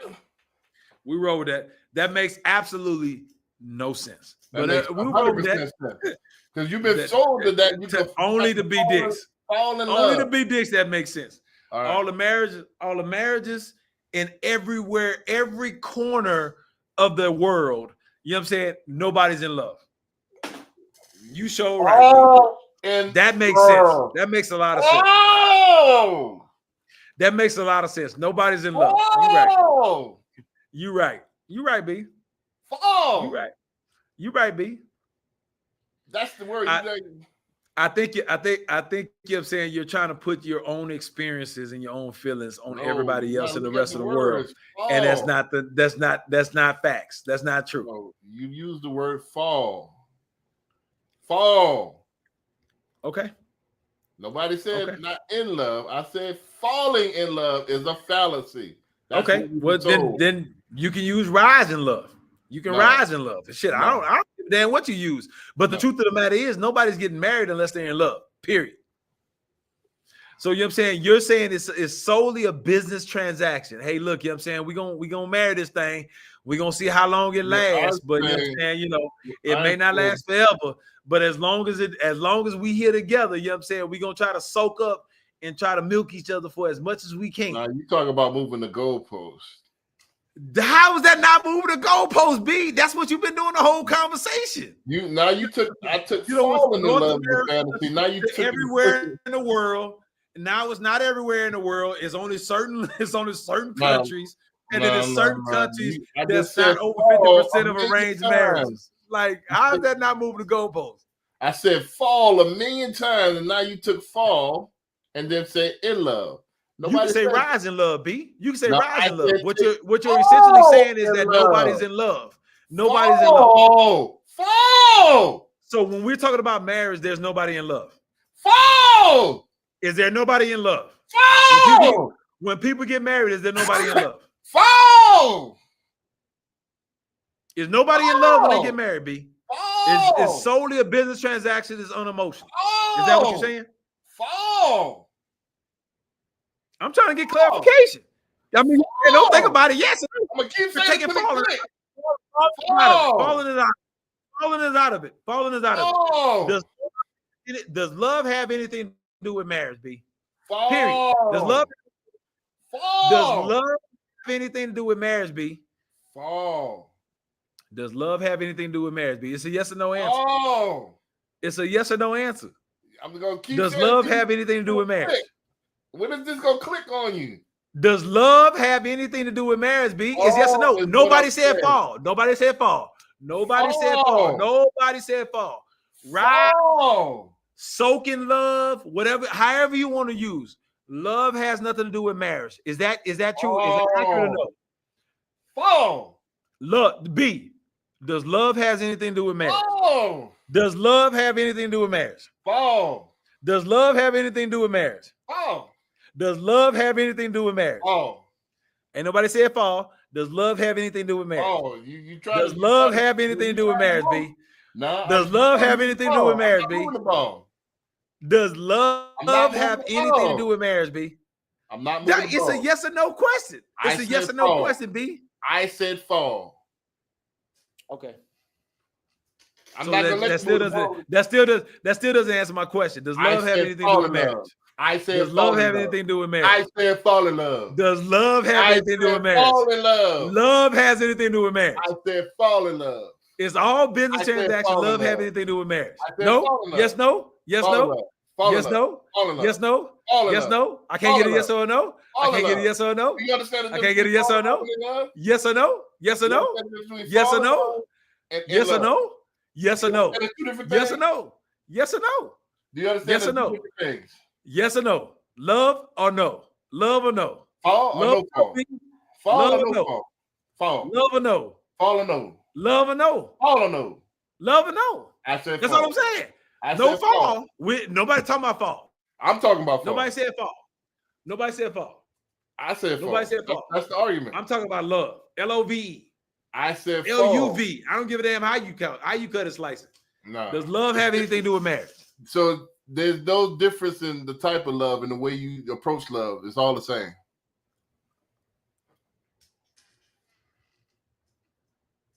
See how you moving the goal? The fact that you can't answer my question says it all, B. Nah, because I'm not gonna let you move The the fact that you can't answer my question says it all, B. I said fall in love. You try Look, to move if that's the way you feel about it, stand on it. All I'm asking is, I'm not talking about fall in love. I'm not talking about fall in love. I'm not talking about fall in love, B. I'm talking about. All I'm talking about love. All Nah, I'm talking about is love. fall in love. I'm talking about love. I'm talking about. I'm talking about love, B. I'm talking about love. I'm talking about fall Does in love. love have anything to do with marriage? I'm talking about fall. Does love have anything to do with marriage? I'm talking about fall. Does love have anything to do with marriage? I'm talking about falling. Does love You gotta have move to anything to do with something marriage? Does love have anything to do with marriage? I'm That's talking about B. falling. It's a yes. It's a basic question, B. I'm Does talking- love you have try- anything to do with you talking marriage? about something I'm not talking about. That is exactly what you're talking No, about. I said Does fall. love have anything to do with marriage? I said fall. Does love have anything to do with marriage? Does falling in love has nothing to do with No, marriage. ain't nobody said fall. Nobody said fall. I I'm said talking fall. about L-O-V-E. Does love have anything to do with Who marriage? said anything about that? I said fall. I said something about that. I'm asking a simple question, B. I didn't. The same way we watch it, the same way we're watching videos and giving reactions about it. I am giving a video where I'm looking for your reaction, B. I'm asking you a question. Skipping the Does love have anything to do with marriage? You see, Period. And nobody said falling. You can say rising or whatever the case may be. Does love have anything to do with marriage? First of all, my man needs to make at least 7 figures. That's number one. Number two, They gonna if he eat wants to you take, up. They gonna eat if he want, I need a leader. Okay, Right. so I need him to be like, yo, the private jet is ready at 8. Your dress is being delivered at 6, and the car service is coming at 7. How many private jets you been on now? Honestly, that's why I'm not in the dating scene, because if you're not meeting those standards, I'm staying single. Sorry, baby. You serious? I'm Oh, Of course. Of course. I respect it. You know That's what I why mean? I'm single. If you don't mind me asking, how much do you make a year? If you don't mind me asking, Close to 6 figures. close to 6 figures. But your man got to make 7 figures, or you meant to say 6. No, if he makes a measly 6 figures, measly. he needs to at least be of high status. Give us your perfect first date. First of all, my man needs to make at least 7 figures. That's number Bro. And you want me to fall in love with this? Oh God. You know But I what I'm mean, I'm saying that's what social media creates. That's what Right. social media creates. But here's the thing, you know what I'm saying, is that when you look at cats of high status, typically, you know what I'm saying, they would actually, you know what I'm saying, date or, you know what I'm saying, smash a chick like that. But when it comes to making wifey, it ain't no way in hell. It ain't no way in hell. So you know what I'm saying? When you look at the celebrities that actually wife a woman, it's nothing like that. So you know what I'm saying? She would actually be single for the rest of her life, or unless, you know what I'm saying, she come to some kind of reality where she understands her position and her role. And she understands that, you know what I'm saying, like, hey, look, you know what I'm saying, unless I'm bringing something to the table, no man is going to actually be able to wife me. Nobody's going to actually put a ring on it unless you bring something to the table. Now, there will be some guys, you know what I'm saying, some young guys or whatever the case may be, that take on a private jet. They fly all around the world or whatever the case may be, but they're going to treat it like shit. and they're gonna treat her like, you know, the person that she is. You know what I'm saying? You're looking for something from me, I'm looking for something for you. And at the end of the day, you know what I'm saying, we're both happy, but I'm not gonna put a ring on it. I'm not gonna make you my partner for life. So that's where she's gonna run into a problem for. So I understand, you know what I'm saying, where women are trying to come up and, you know, dating a guy that does make 7 figures is a hustle for women. I understand that's the goal. That's what you're going for. But at the end of the day, if your goal is to actually get a wife, be a baby mom's, or whatever the case may be, that's not going to be the way to get it. I should have played this next one earlier. I'm not a dating expert, so I'm gonna go ahead, kind of keep my conversation kind of limited on that. I'm not an expert, but I kind of disagree. Like, yeah, boys wife these type of broads all the time, because they don't know that's them. I think she got a battery in her back. To go ahead and be honest, I think either that or they're emboldened now because of social media to say what they really thinking. But most of them, they're gonna come in disguise. They really think like that, but you're not gonna know. They're gonna play the innocent role. So they fool a lot of boys that's unseasoned, you know what I mean? And then they don't realize that till it's too late. You know, so I think, yeah, these type of women get wiped all the time. We hear about it all the time. They're just good at acting. You know what I mean? You talking about the type of woman that we just saw? Yeah, they get wiped up. Yes, indeed, they get wiped up all the time. You know, I don't know where you see that at. They again, like I just said, you're gonna be listening. Is that either she got a battery in her back right now that they hyping up to say this, or it's the climate now where everybody's trying to go viral for social media that she's emboldened to say it out loud. You know, but most what does that have to do with wiping her up? She's single. Well, listen to what I'm saying. That's the only reason she's saying this. I just listen to what you're saying. Right. Other than that, you're talking about putting a battery in her back and making her have this false perception. What does that have to do with putting a ring? What does that have to do with putting a ring on her finger? Hold on a second. Let me explain and all come together. Please do. Please do. Clarify that. Like a host or something. Sometimes hosts of those podcasts be paying them girls to say outrageous shit like that. So, you know, sometimes, hey, I give you 1,500, say this crazy so we could go viral. So that could be the case. Or it's just that she's trying to go viral on her own, or trying to say shit on her own, to be bold like that, to say it out loud so she could possibly go viral.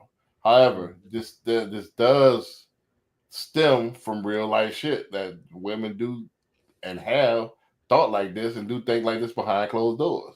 And they do manipulate men into thinking that they are that pretty little flower and wind up being, you know, the Venus flytrap. And boys don't know until they land, you know. So, and this has happened several times, you know, and they get taken for everything they have or half everything that they own. You know, they had no to Janet Jackson, you know, married this dude he had a contract 5 years, 5 years in like 1 month. She's gonna get that, you know, $500 million or whatever. So 5 years in 1 month was over. Boom. He had 2 things on the contract. You have to be married at least 5 years and have to give me a male seed. She had that male seed, and then at 5 years in 1 month, boom, divorced him and took that $500,000. So a lot of them be having that attention from the get-go, you know, especially if you well off. So this is nothing new. Women have been chasing the top tier men from the beginning of the time. This is what it is. Now is a climate where women can kind of start saying what they really feel, and you kind of seeing the ugly truth of it, you know. And you know, we want certain things, they want certain things. And this is what it is. Don't get mad because they're hypergamous. They're hypergamous by nature, meaning that they want the best deal. That this is what it is. You know, you can't get mad at that. That's the game. Don't hate the player, hate the game. You know what I mean? I got you. So it is what it is. I mean, I don't fault. I fault the dude that's fall for it. You know, somebody gonna wife her up. I guarantee you. Somebody gonna wife her up. Yeah, I guarantee you that. Boy, I'm gonna tell you this. When I knew that I shouldn't say this on there, but I'm gonna go ahead and say it. This is a funny story. They had one chick at high school. I don't know. I'm from back in the days where they didn't have the little short buses. The special students rode with us. You know, then they was just they had their own little classroom. However, they ain't had no special like school. They went to high school just like the rest of us. I don't know if you that old or not. You know what I'm saying? But like they had this one chick. She had like one eye was bigger than the other, almost also Uncle Ruckus, with a jerry curl, overweight, and didn't smell good. That went to our school. You know what I'm saying? She was in one of them classes. So a couple of years after I graduated, I think I was a junior in college. I was home for the holidays, and they had a little, you know, I was watching the news, and they had the first baby of the year came out, and you never seen that. The first baby of the year was born, you know what I'm saying? It was January 1st. And guess who was the mother? Who? The chick that, you know what I'm saying, the special little chick. Okay. So I had in my head at that point in time that boys would hit anything. Anything with a hole. Yeah, boys hit. Yeah, Huh? boys hit. Yeah. I Boys agree with would that. hit anything. And boys They would just wife trying to get rocks off. Yeah, boys will hit anything, and boys will wife up anything. One man's trash, another man's treasure. So somebody will wife her up. It might not be the man that she want, but somebody gonna take her. Correct. You know what I'm saying? I don't give that, and she, you know, I think she a 3 or 4 to me, but somebody gonna take that 3 or 4. Now, granted, you know what I'm saying, in that same situation, somebody is going to take her, but it's not going to be the status man that she wants. Yeah, I agree with that. Right. Now, she might not be what you want. Now, correct. Now, you know what I'm saying, there's always somebody, you know what I'm saying, that's swinging up. That's swinging up, you know what I'm saying, to somebody that's above their class, and they're going to try to be what they want them to be, right? You know what I'm saying? That situation, you know what I'm saying, that's going to happen. I get that, you know what I'm saying? But when they talk about, you know what I'm saying, this 7-figure status and all this other stuff, you know what I'm saying, chances are if anybody gets some wife up, it's not going to be that. Right. But somebody gonna wife her up for sure. You know what I'm saying? Somebody gonna wife up, you know what I'm saying, and knowing that that they, you know, they actually landed something, you know what I'm saying, better than they should have. Right. This and that. Even if, you know, and they're gonna go broke doing it. They're gonna broke trying to be that woman that they're gonna try to be broke. You know what I'm saying? They're gonna go broke trying to fulfill that fantasy of what that woman. She's never gonna be fat. She's never gonna be satisfied. No. You know what I'm saying? So to keep on the date tip, I was gonna switch it up, but let's keep on this last little date clip. I ain't really no date expert, so you know that ain't my thing. But you know, because I don't go on dates. You know what I'm saying? I'm gonna get some of them arranged marriages that Corey don't believe is good. Here you go. Who gonna arrange it, B? Who gonna arrange it for you? I already got some arrangements. Don't forget, rich people hang with rich people. So who gonna arrange it? You know what I'm saying? Another rich person gonna arrange it for you? Y'all need to get married. I already got offers. I'm supposed to be going to the Philippines in April. I'm gonna see. I don't know if I want to do it this year.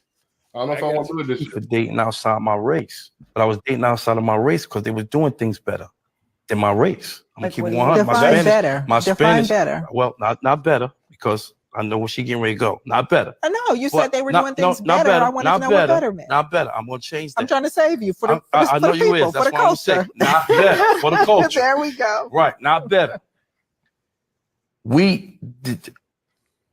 I was dating Puerto Rican, I was dating Dominican, I was dating African, I was dating all type of other related size American black, right? They were doing way more of what we expect we want our woman to do more than our American. Our American got real comfortable Give with. me some examples. Oh man, I mean, their mannerisms are different. Like even my Indian one was from Syria, one of them countries over there, right? I didn't have to really say much to do and be treated like a king. You see what I'm saying? A lot of times with our own American black, they expect so much of us and what we're supposed to do. Like things like if we go out and eat and we just have a nice dinner, we can go anywhere and eat and get a nice dinner. It had to be Ruth Chris, or it had to be this, that, or it had to be this, that. Then I get somebody that's just as fine, a Cuban or Colombian. They don't care about nothing. They care about you and your household, even though they still care about the money, but it's not about the money.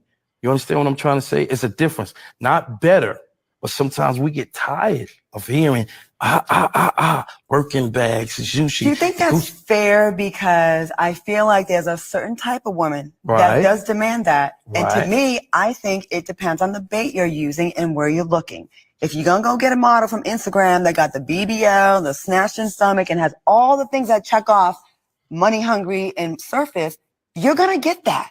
If you're going to meet a girl and through different ways and ask different questions, you're going to find that out a lot earlier on that And what's I'm not- important to her. I'm not doubting that, but I'm just talking about even if you look on just a regular dating app and just look at what a woman may state that she requires, you know, I'm saying these things because it feels as if social media again is the barometer, okay, and it's the comparison, and when you're comparing yourself to all these other women, and of course, even with the BBLs, because I'm like, that's fine, but I mean, What's BBL? I'm sorry. Brazilian butt lift. Oh, okay. And it's no shade to women that have No, them. I'm just I was saying. wondering. I was waiting for it too. I'm like, excuse me. And there's no shade to everyone that has them. No, no, I'm just no. saying, if you're going by just surface things and that's who you're going afterwards, then guess what? She gonna run them pockets. Don't get mad at me for dating out.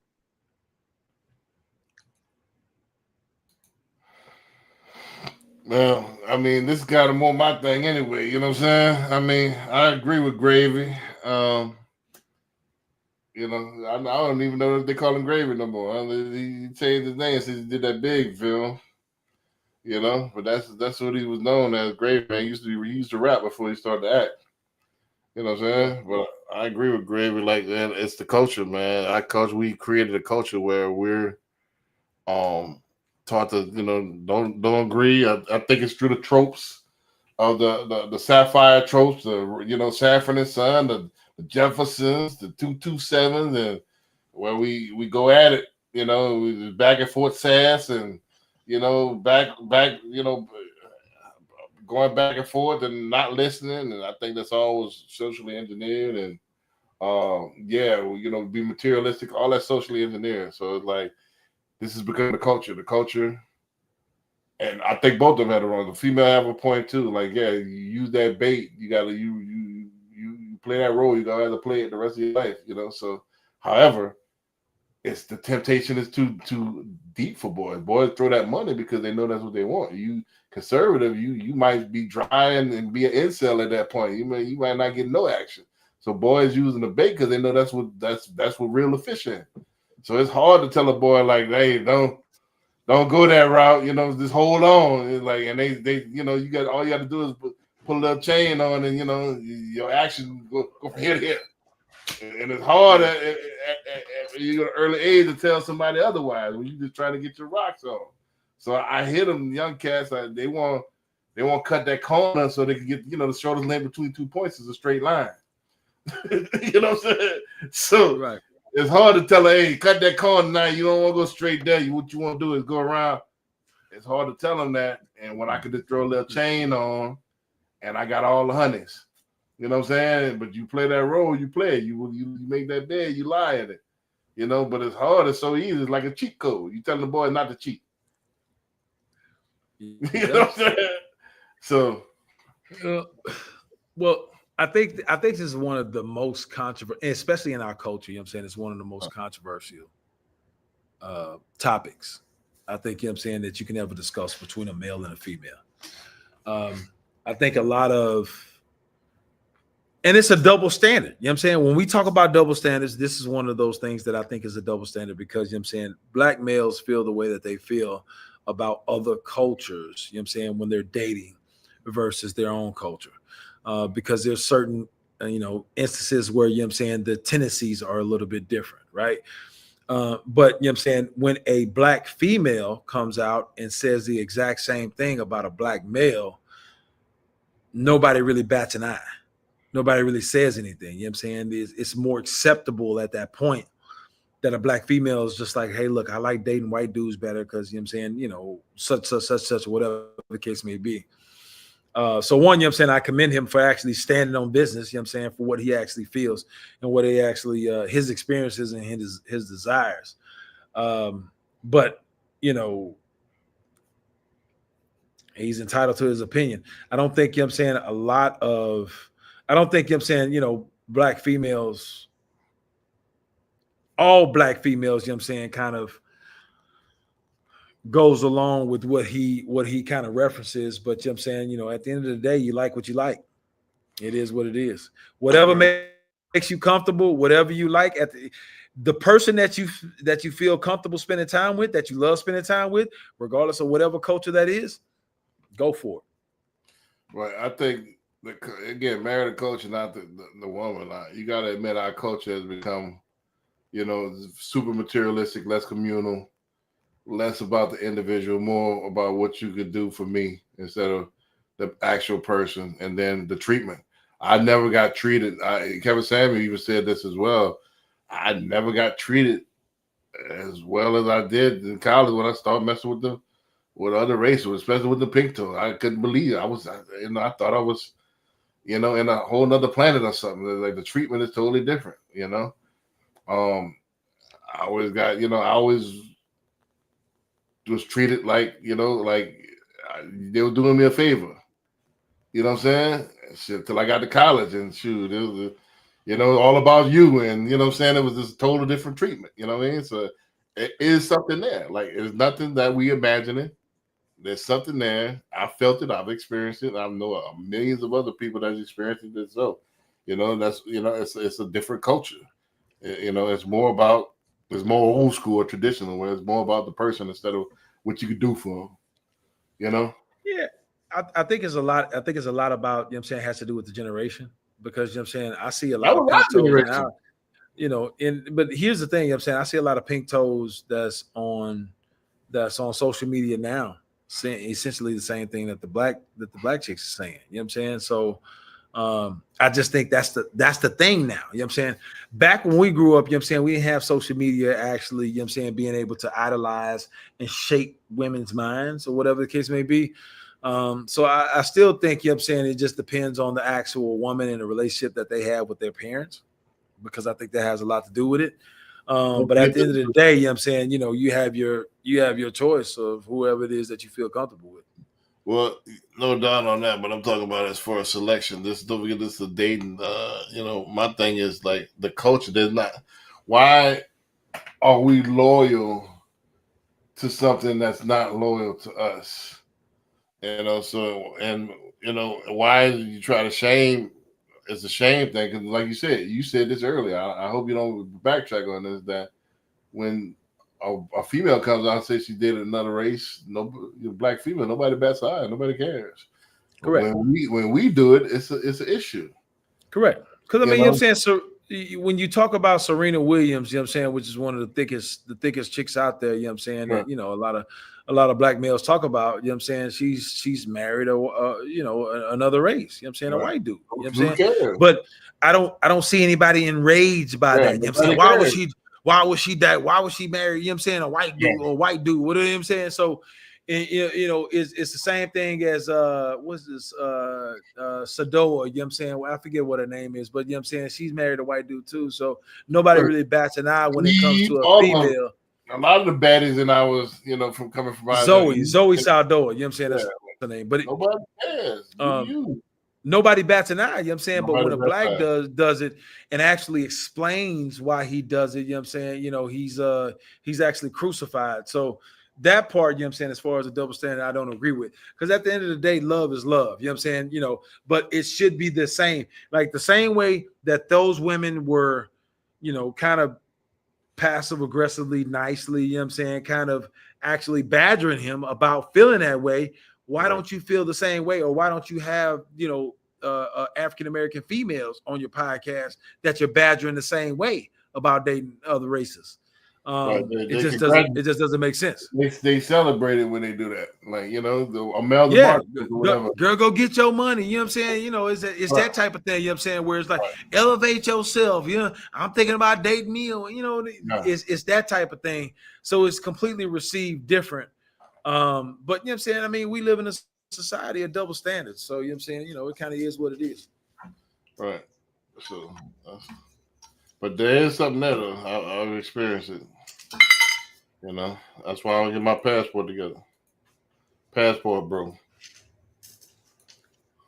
Hi. People keep asking me why I am insisting that U.S. taxpayers get a refund from our federal government. It's because of the information that's coming out of the Department of Government Efficiency. Today, Elon Musk and Doge released the information that there are now over 160,000 federal employees that they think are millionaires. When Joe Biden got into office in 2021, there were only about 70,000. But in just 4 years' time, that number more than doubled. They said by September of 2024, there were 155,334 millionaires.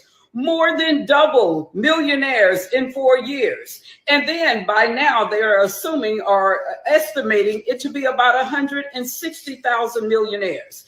As a taxpayer, I want to know how it happened and why it happened. The average salary for a federal employee is only $86,000. How do you take $86,000 and then all of a sudden you become a millionaire? And that many people to become millionaires, do you know how odd that is and how almost impossible that is? The highest paid people in the federal government are people that work in what they call the medical officers. And those people only make about over 200,000. So you're talking about the medical offices and then people in cybersecurity, they all average about $250,000 or $260,000 a year. But now in just a 4-year period of time, we're supposed to believe that they had an extra, over 70,000, 80,000, people that became millionaires that work for the federal government.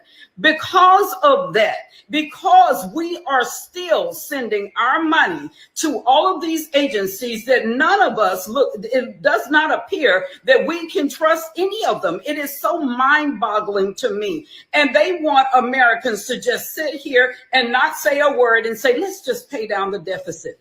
I do not trust sending my money to any of them to even pay down the deficit. And then this is the kicker.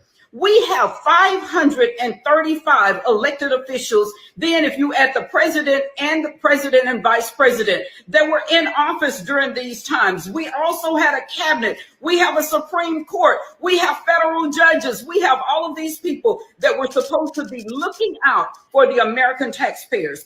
As all of these things are happening, we're finding out no one was looking out for us. Another thing that they just found out or revealed was that they are even assuming that all of the money that they were paying for payroll in some of the... Hi, people keep asking me why I am insisting. Well, I'll go ahead and run that first because we were talking about this the other day earlier. This is the clip I found, man. 80-something in the last 4 years, man. 80-something thousand people became millionaires that work for the government, man. I can't. Again, I agree with her. The odds of that. You know how much it takes to be a millionaire, and all of them kind of doing the same job or something similar to the same job. All these people, that's like all of a sudden all the Nexus became millionaires. All of a sudden, what the hell's going on? You know what I'm saying? What's the odds of that? You might have 10%, out of 2,800 loan officers they got, you might get 200 of them. But you got, all of a sudden 2,000 loan officers out next to become millionaires. You can be like, what's the odds of that? You know what I'm saying? So it's when there's smoke, there's fire, man. There's something up with that. How you thinking they're making this money, man? They stealing. They've been stealing, and now it's just starting to get exposed, man. Hopefully, all of us not waking up, President Company especially, but you know what I'm saying. But some of us are waking up to saying all right, this is enough is enough, man.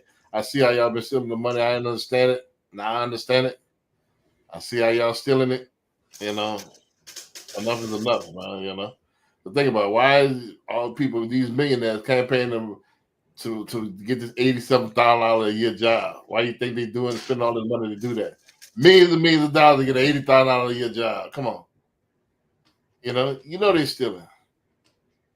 And that I want to serve and all that feel good talk. Nah, I want to steal. You know what I'm saying? That's what they might as well go and say. I think that's the easiest thing to say, you know what I'm saying, is that people are stealing. But the truth of the matter is that, you know what I'm saying, there's an overwhelmingly percentage of Americans that don't do and don't treat their financials responsibly. $86,000, $250, anywhere in between is a great amount of money that you make per year. If you're even halfway responsible with that money, you know what I'm saying, to be able to invest it with the way the stock market has been, with the way real estate has been, you can easily double that, you know what I'm saying, and then become a millionaire. But nobody's asking that question because everybody's worried about complaining. So, you know what I'm saying, when it comes to the details of it, the devil's in the details. I don't know necessarily, you know what I'm saying, because everybody kind of skewed statistics and data the way that they want to see fit to complain about something. But the truth of the matter is that $86,000 could easily be turned into $1 million if invested properly. You know what I'm saying? So I can't necessarily say, okay, well, look, you know what I'm saying, automatically that's a smoking gun. Everybody was stealing. I just don't see that. You know what I'm saying? You could assume that, but you know what I'm saying, like, I don't necessarily see that, because you know what I'm saying, anybody that's making $100,000, $250 or whatever the case may be, if you make it $250,000 a year, 4 years for whatever presidential term or whatever the case may be, that's $1 million. So you know what I'm saying, even after paying taxes, if you halfway invest that correctly, you're going to become a millionaire. So you know what I'm saying, it's not this astronomical thing to say, you know, that, oh, well, you know what I'm saying, this person was making $30,000 working for the government, and then all of a sudden they became a millionaire. You know, it's just, I don't know, you know what I'm saying? So I don't have enough information to actually speak on it. What I'm saying is that, you know what I'm saying, anybody can take data and skew it the way that they want to complain about something, but I'm not going to automatically write that off as everybody stealing. I mean, again, the devil's in the detail. You missed a whole bunch of average. I don't mean that's the floor. That's the average. So they have less and they have more.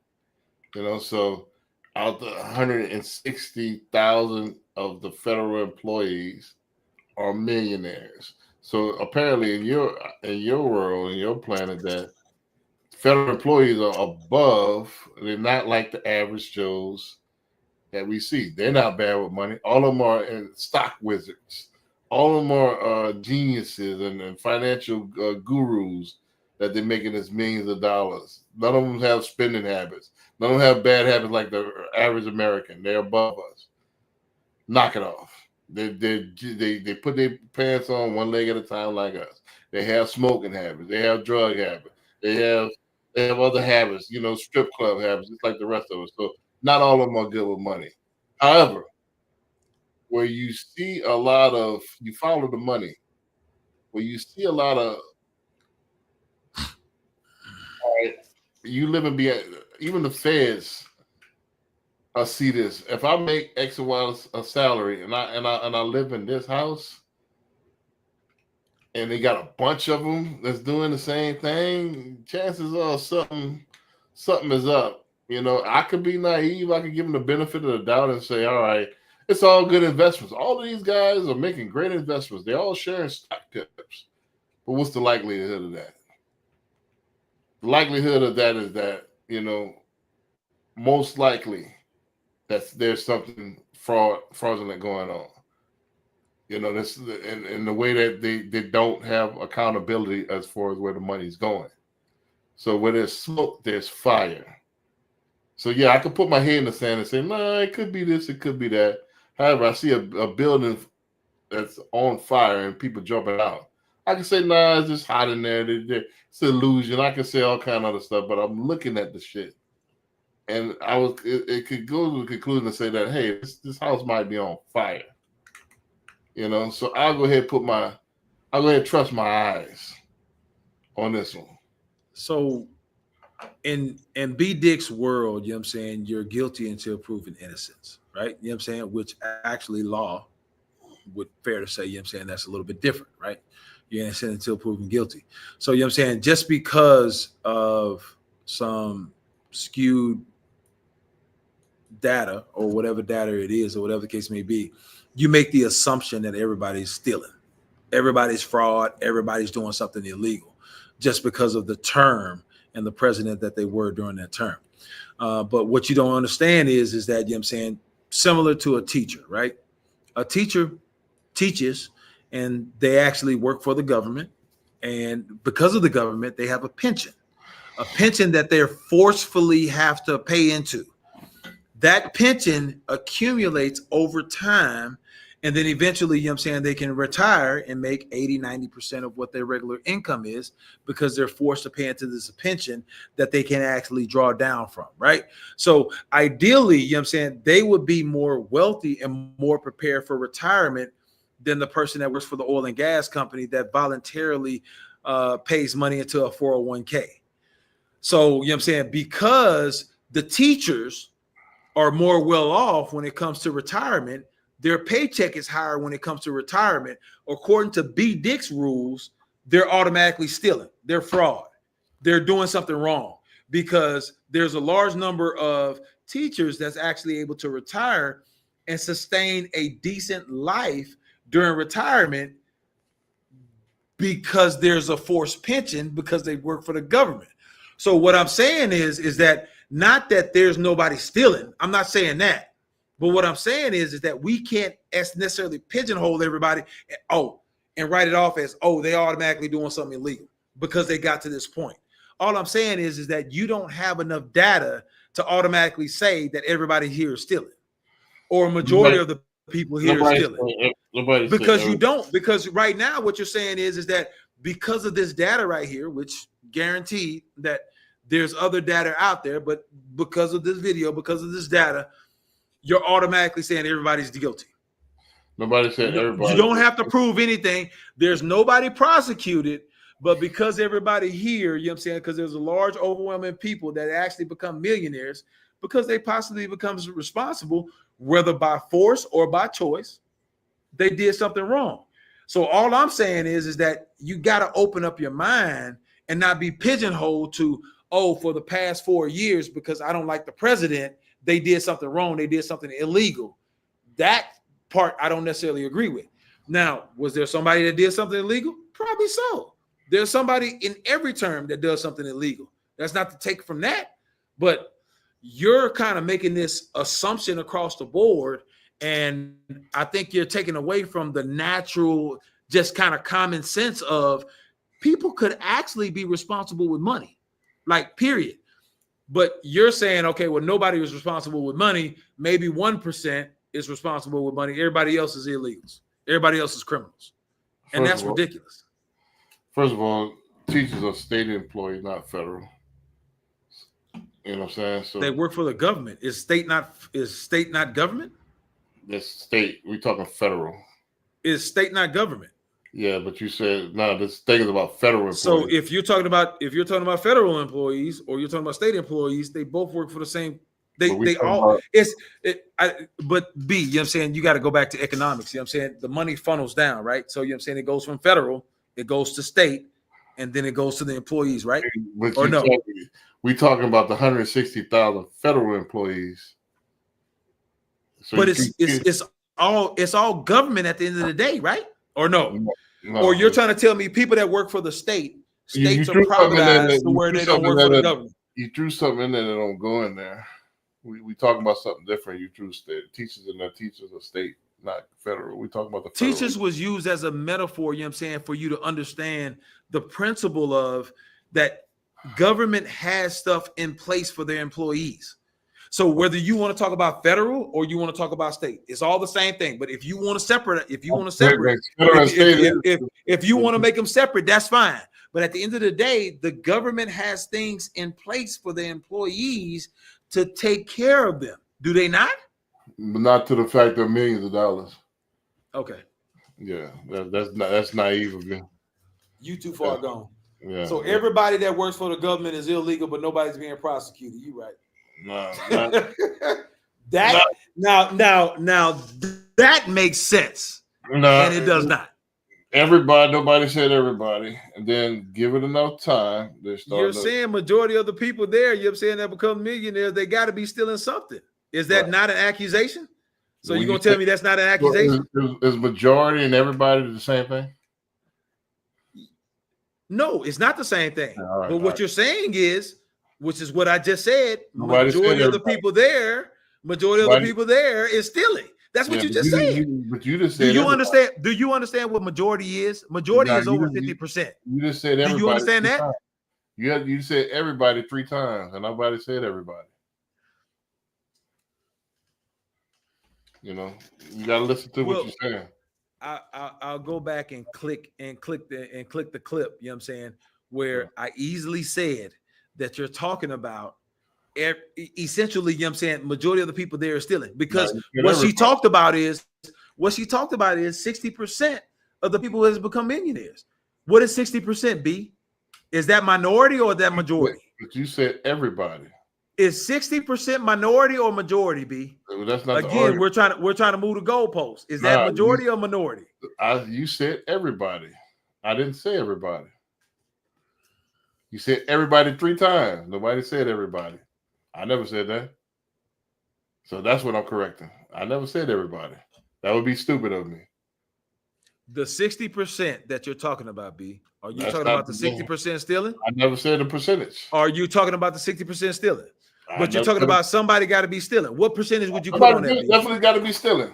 What percentage would you put on that, B? If it's 60% of the people become a millionaire, what percentage would you put on that? I don't have the data to exactly put a percentage on that, but what I'm saying is that not my fucking point, B? No, you said you everybody. Don't have the data to make an accusation that people are stealing. I'm gonna make that's exactly what I just said. No, my point. No. I'm gonna make the accusation. I don't have the data to say a number of how many, but I'm gonna make the accusation that the motherfuckers are stealing. So then that goes back to the fact of, you know what I'm saying, everybody's guilty until proven innocent. Nah, I ain't no everybody. Again, you just said everybody. I ain't say everybody. Okay, well, 60%. 60% of everybody is guilty until proven innocent. There's Steph there. I don't know how much, but there's Steph there. Let's say that. B, there's Steph everywhere. So what point are you making? The point is, so you know what I'm saying. So if there's Steph in, okay, right now as me and you speak, there's somebody stealing somebody's car. There's somebody breaking into somebody's home. There's somebody breaking into somebody's car. So you know what I'm saying. At what point are you making by even showing that video? I'm making is that we were turning a blind eye to this. Now it's being revealed. So now we need to start focusing on, all right, where is this money coming from?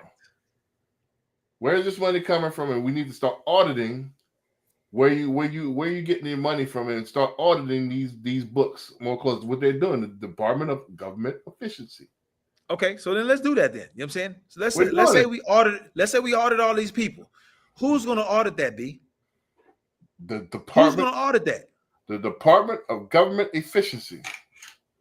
The Department of Government Efficiency. And you think they have enough people to actually audit that within 4 years?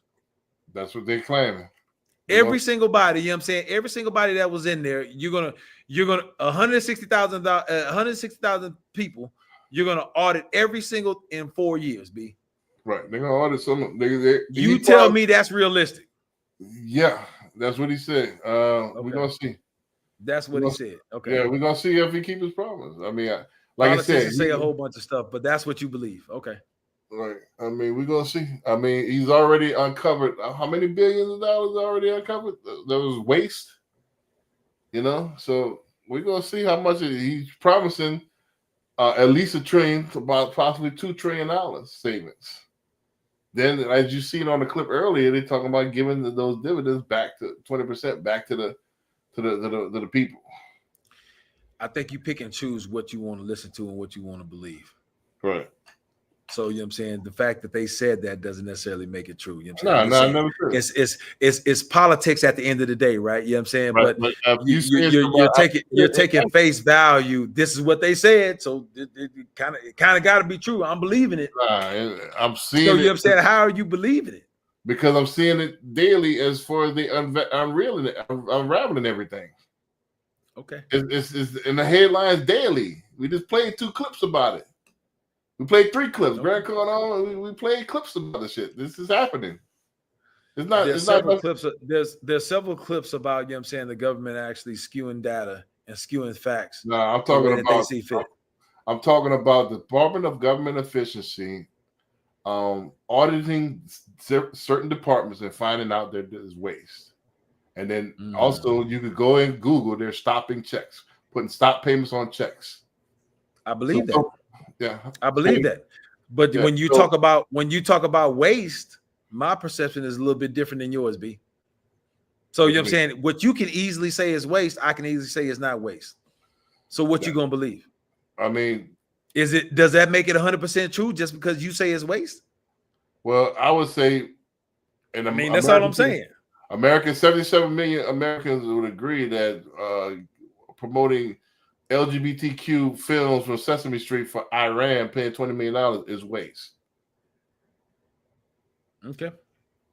So that's the type of stuff they're uncovering. You know, also they found out. Also, they found out most of the people that's collecting checks are some of the people. I don't want to say most. Let's be very unlike you. I'll be very precise with my verbiage. Please do. Please do. There are evidence, and you can Google this, that people have been dead that's collecting checks. Somebody been cashing them checks, and they've been dead for quite a while. This is a fact.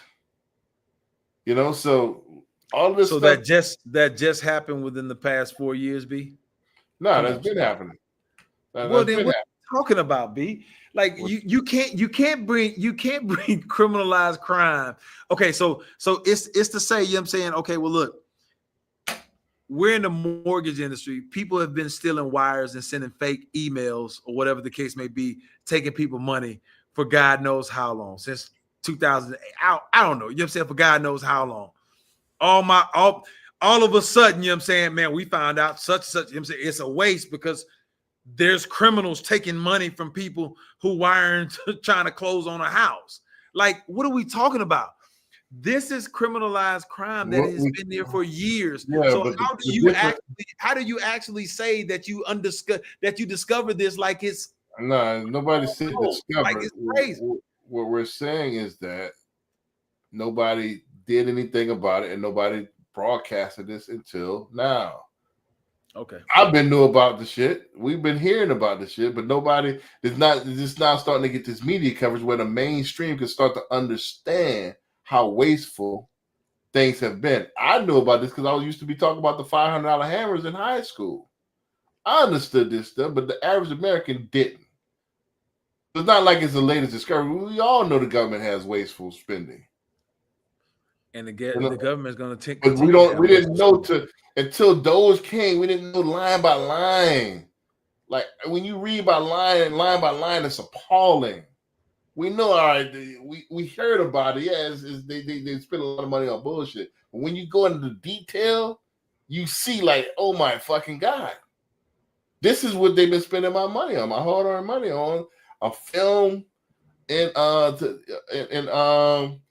Iraq that promotes LGBTQ, $20 million. You know, stuff like that. Bullshit. So that's been discovered. But we didn't know exactly how bad. You see the difference? No. Yeah, of course you wouldn't. You know what I'm saying? It's happening. It's going to continue to happen. No, it's just not. because I bring it to the light. Oh, all of a sudden, you know what I'm saying, that makes me God. Because you know what I'm saying, I'm being transparent. Because you know what I'm saying, I'm bringing it over here where money is being stole, but I'm sliding it over here where money is also being stole. But I'm trying to make this seem in a bad light. Now you're But talking of course about, that makes sense. Of course that makes sense now to you're you talking about because you know what I'm saying. investment. Because now we're trying to place blame on somebody else, right? Now So you're it doesn't imagining make sense. At the end of the day, it's all wasteful spending. When you pull up to whatever the case may be, you know what I'm saying, and So you cool with the wasteful spending? You want there's government. It's going to always be wasteful spending. You're acting like it's going to come to a stop right now, and it's not. Okay. The wasteful spending is going to continue to be there. You're just sliding it out of your left pocket and putting it into your right pocket. Yeah, but so you you are said- naive enough to believe that, oh no, we're going to stop wasteful spending. No. We're going to stop that, and we're going to not put it in So- our own pocket. We're going to put it back into America. So you, at the end of this term, you don't think that we'll cut $1 trillion worth of wasteful spending? No. Okay. If I was to put some money on it, I would, but I'm not a betting man. But I'll be willing to put some money on that. I bet you would. Yeah. So, I bet but you would. but I believe in America. Most y'all blue boys don't believe in America. Y'all cheering for something else. Y'all cheering for Mexico or something. I don't know. But with that being said, I think you red boys are a little delusional, but you know Nah, what I'm saying? You continue to I- be delusional. You know what I'm saying? I Hey, want look, America to win. When we look up and the debt hasn't gone down by no $1 trillion, you know what I'm saying? Then we'll see what you red boys got to say then. I want America to win. I know y'all want them to lose, but I want them to win. I know you want America to win. It sounds good on a t-shirt. It sounds good on